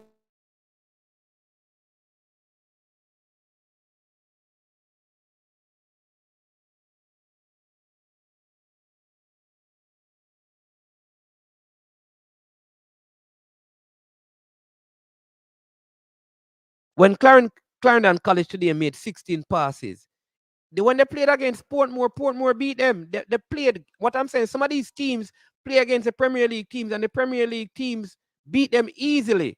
Beat them easily because it is two different levels. You understand me? It's two different levels. So this is amateur football. It's good what they are doing. I think the game looks good. You understand me? The game looks good. They're playing well, but they just can't beat. They can't beat the teams. You know, I mean, it would be like saying that the high school basketball teams can beat the NBA teams. It no go so. Or like one of the high school football teams can beat the Dallas Cowboys. Or beat, let's pick the worst team, the Detroit Lions. None of the top high school team can beat Detroit Lions.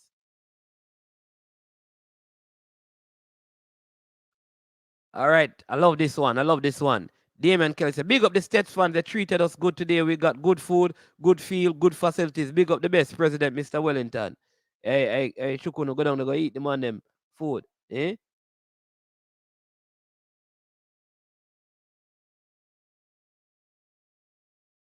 You better retract because KC 64 team beat older players. Which go and check it again. I did the interview with the people.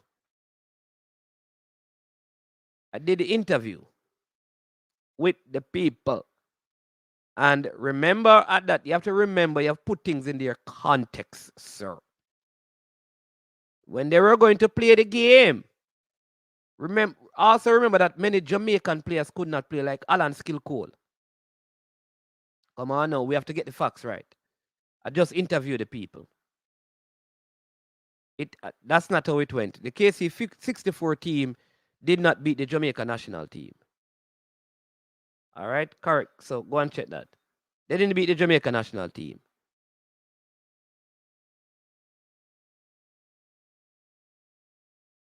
Yeah.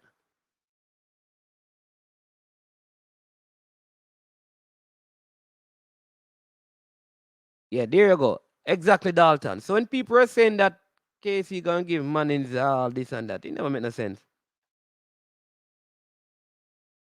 Unseen, you're not listening, man. Unseen, you look like you're on 10 different stream, bro. People tell him who me say I go through now, man. Tell him who me say I go win the Champions Cup. Because Unseen, I listen to 100 different things, you know. 1977, how was the match result? How the match result did go with Clarendon College and the Cuba national team at Clarendon and the all school at the stadium. All right, Ian Osborne, tell me now. How much did Clarendon College give the Jamaica national team? Because that's what we're talking about. You see, we carry the conversation far and wide. So let me go back. Let's keep the conversation in its context. And let me tell you again. The teams who are playing in the Manning Cup now and in the Da Costa Cup, as good as they are, and we're happy to see them, the teams cannot beat the present Jamaican national team. So not because you see them passing the ball at the amateur level means that they are professional. Some of these players are going to struggle to get into clubs. Struggle. I guarantee you that of the Dinthill starting level, half of them can walk into any Premier League club.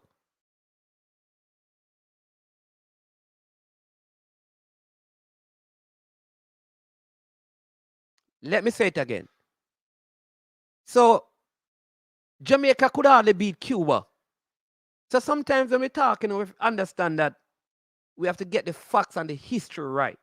Like, did they play their full team? Because sometimes people don't play competitive. If you're coming to play a practice game and look a fun game and things, a different thing.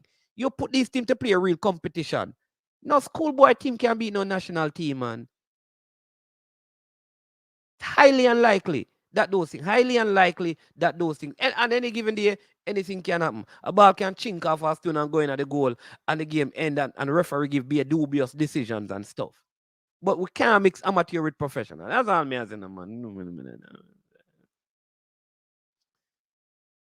KC have a big flag at the game. It was their home game.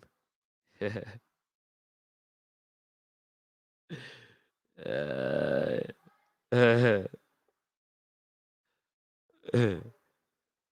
yeah. Yep. All right, so my pick is I think like Clarendon College and Dinthill coming through. I think Casey and JC getting knocked out. That's my thought. What say you? Who are you picking? Because I am picking Dinthill over JC and Clarendon College over Casey. Because I'm still convinced the DaCosta Cup teams this season, the top four, are better than the top four in the Manning Cup. That's my thought. What say you?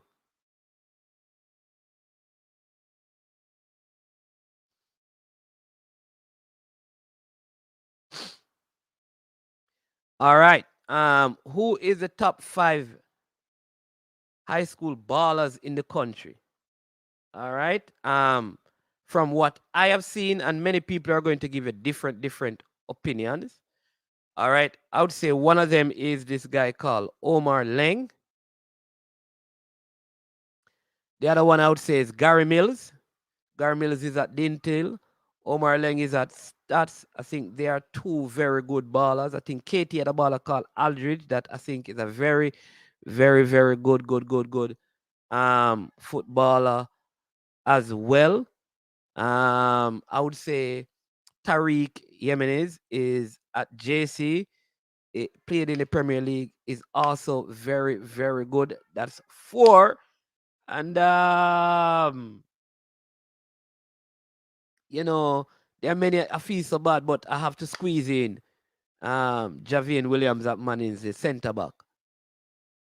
Young centre back having a very good season. He's the number 4 for Mannings. So I'd put that, but there are many other. I mean, I could go on and name some other players, but those are the players. One from Dinthill, one from Stats, one from JC, one from Mannings, and I'll have the KT guy. I think his name is Aldridge. But there are some Mona players that I really like. There are a couple other players at Dinthill that are very good. There, Garvey Maceo have some good players. Edwin Allen have a good I mean so many, it's a lot of good players out there. They have the BB Court guy. Pearson is also a good player at KC. Duncan McKenzie. I mean, there's a number 14 that plays a Happy Grove. Because some of these schools we don't get to see them a lot. Lacovia has a good player. I mean, Stets.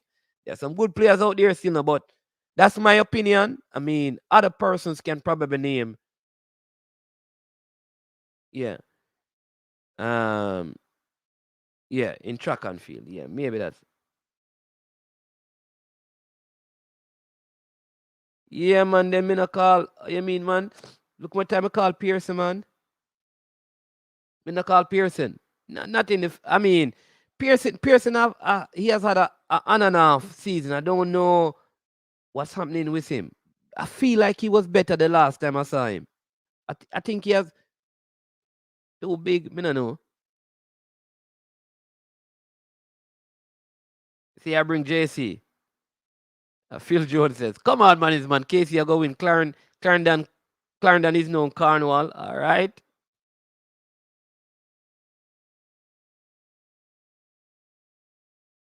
I am going to be at Casey and Dinthill final. It's going to be a Casey and Dinthill final. Dinthill will win 3-0.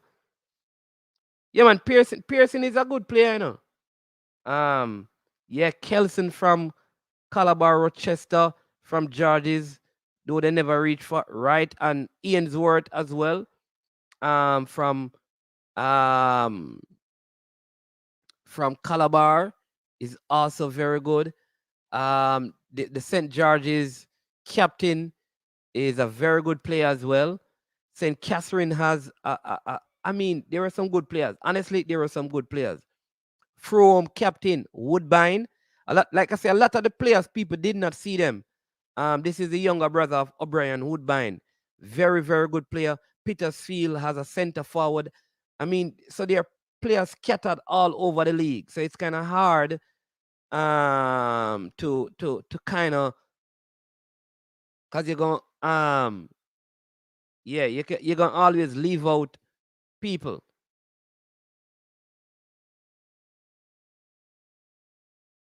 KT player better. Yeah, I don't know if you ask, is he better than Pearson or I don't know. Yeah, man, D Cup, I say wonder area. Yeah, man, I think so Lulu, like I think the quality in the top part of the D Cup is better than the quality in the top part of the Manning Cup this season. In my opinion. I could be wrong, but it's just my opinion. Dinthill will create history this year.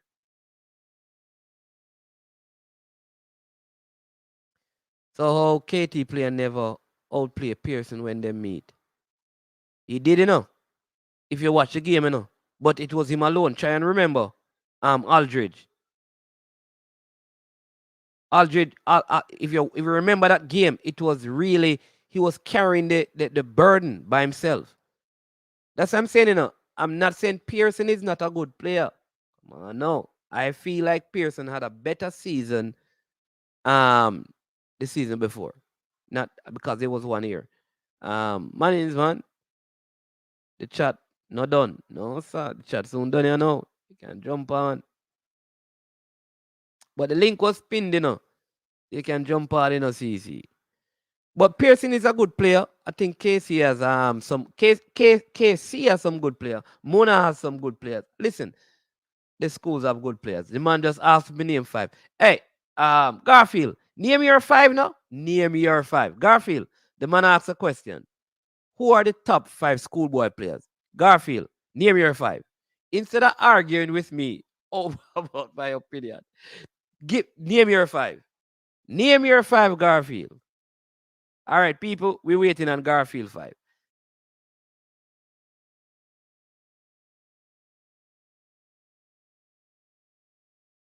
The top 10 picking CC versus Dinthill for the finals.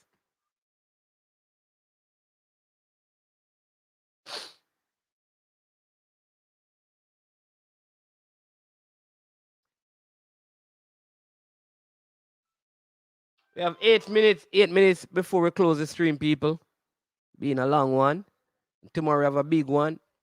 I mean, they tell all the coaches to jump on. We're going to be having a discussion about the coaching courses in the different parishes, when they will be, how they will be formatted, and the cost for doing them. That's our stream for tomorrow. We wanted to focus on schoolboy football, right? That's going to be a big stream. So if you're a coach, you know a coach, you need to tell them to jump onto the stream tomorrow so they can know where the D license course, the C license course will be held, what the cost will be, and the format that it will take. And then if they want, then I'll be able to help them with getting the registration forms, and they will also be able to pay the fees online. So a man can't say they don't know, right? So that is for our stream tomorrow.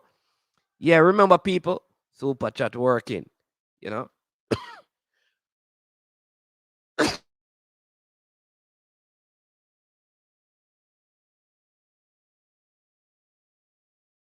All right, this man is a Kingston man.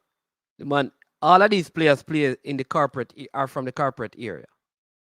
Cleo Clark, who is a Cavaliers player, Jimenez, Harborview player, Burkett in Kingston, Duncan, Real Mona, Pearson at you see it? That's fine. That is his top five. That's his top five. No, no wrong, man. Narcos. That's his top five. Garfield, where is your top five?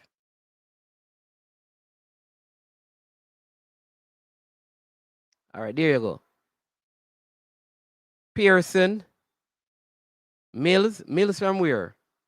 Duncan Mackenzie, CC number 10.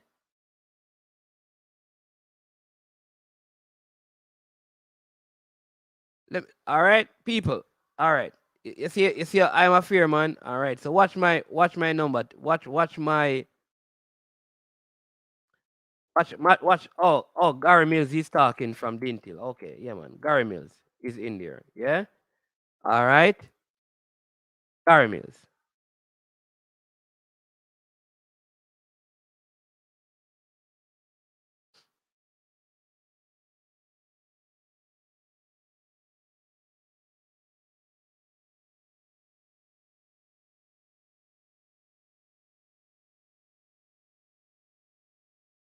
Here you go. It's going to be hard to pick five. That's what I'm saying, that it's just people personal opinion, I like that. Yeah, I have Gary Mills, I have Javian Williams, I have Aldridge, I have Zeminis. Who was the other person I had?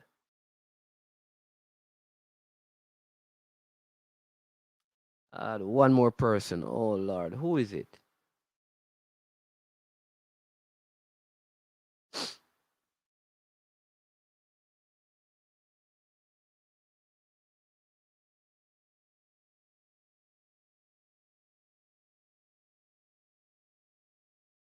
Oh, yeah. If that is so, Gunners boss, I don't want to even post it unless I know, because whoa, if it is, man, condolences to him. Yeah, man, Gary Mills. You have to have Gary Mills in it. Yeah, I think Zemenes, he has been there. I would say the KT Aldridge guy, very, very good player. I mean, I'm going to put Javian Williams in there, because he's a very good defender. That's four. Um, I could hear somebody could put Duncan McKenzie in there. You could put Pearson from KC in there. You could Mona has a guy named Brown. Um, I I would not put Burkett in it, just because Burkett team didn't even come out of their zone, and Rochester was on that team as well, and Andre Reed was on that team. Andre Reed Jr. I wouldn't put them in it when they had like Gregory Cousins, who is the leading goal scorer in the league, from Garvey Maceo. Why isn't he in there? You have Richard Henry from Edwin Allen, who is a very, very good player. You have Rose from Clarendon College. He has had a good season as well. You understand me?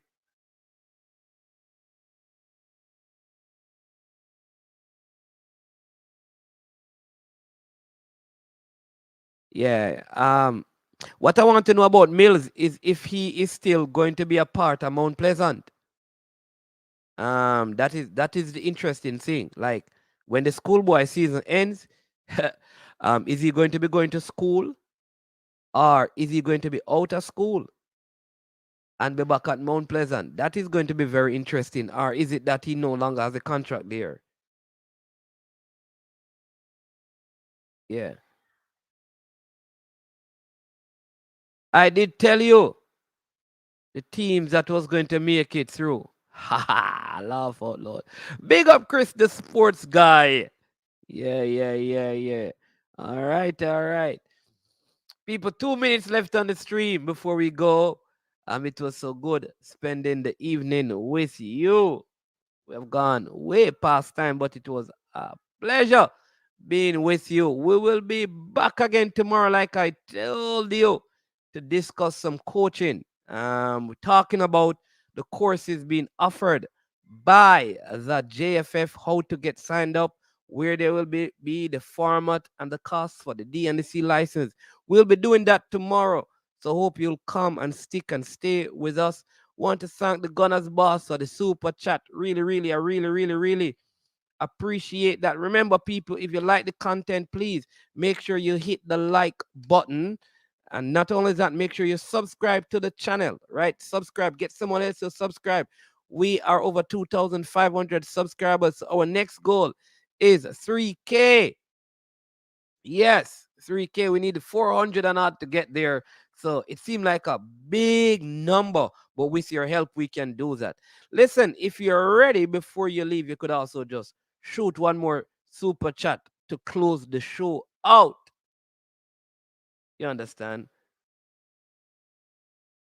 All we need to do is don't lose these players. Track them. I agree with you, Garfield. Track the players. That's why I'm saying that. The question that we need to answer, and we need to have a discussion on this. We're going to have a call-in program. What should we do with the standout players in the Manning Cup and the DaCosta Cup when the season is over?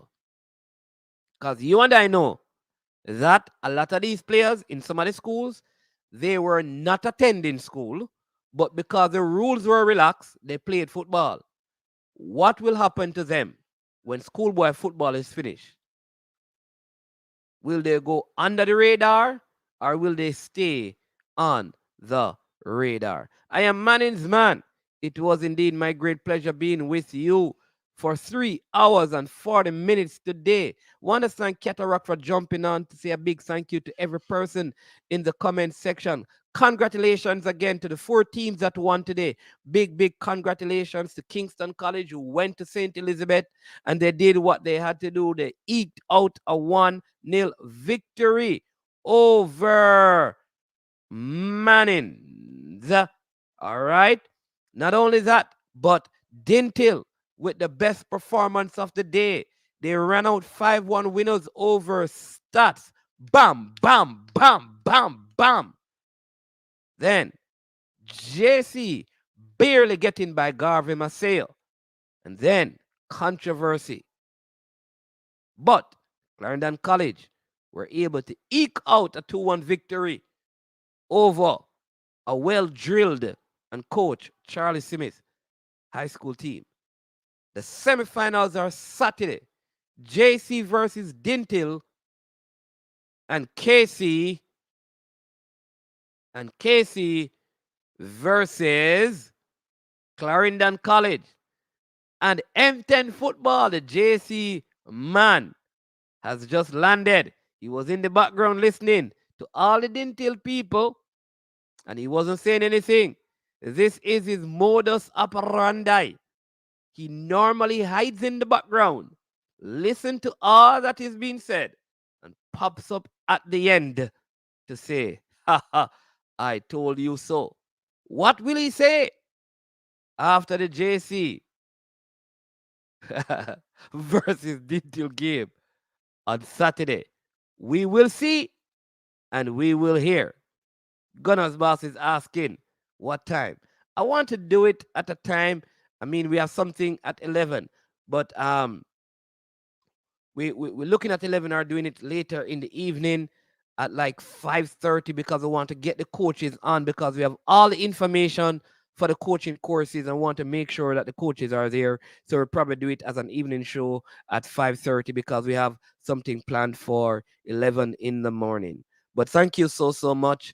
And thanks to our sponsors, Trick Nick, for sticking and staying with us, entering into the new year. Though Canada is on lockdown, the sponsor has opened up to I Am Sure Sports. And we're really grateful for that. So people, if you need jerk and barbecue stuff, support Trick Nick because they support I Am Sure Sports. And I'm going to leave you with a word from them so you can get a taste, a feel of what they are all about. Here we go. 18 Jamaican herbs and spices add delicious, bold flavor to your next grilling experience. Flavoring sauce, a marinade, basting, condiment, or topping. Trick Nick Jerk Barbecue Sauce. Jerk marinade gives your meats and vegetables authentic Jamaican jerk flavor. The spices are directly from Jamaica. Spices like jerk seasoning, allspice, Scotch bonnet pepper, fresh scallions, thyme, ginger, and garlic. The key ingredients to a great jerk marinade. 0% sugar and low in sodium. You want to try it?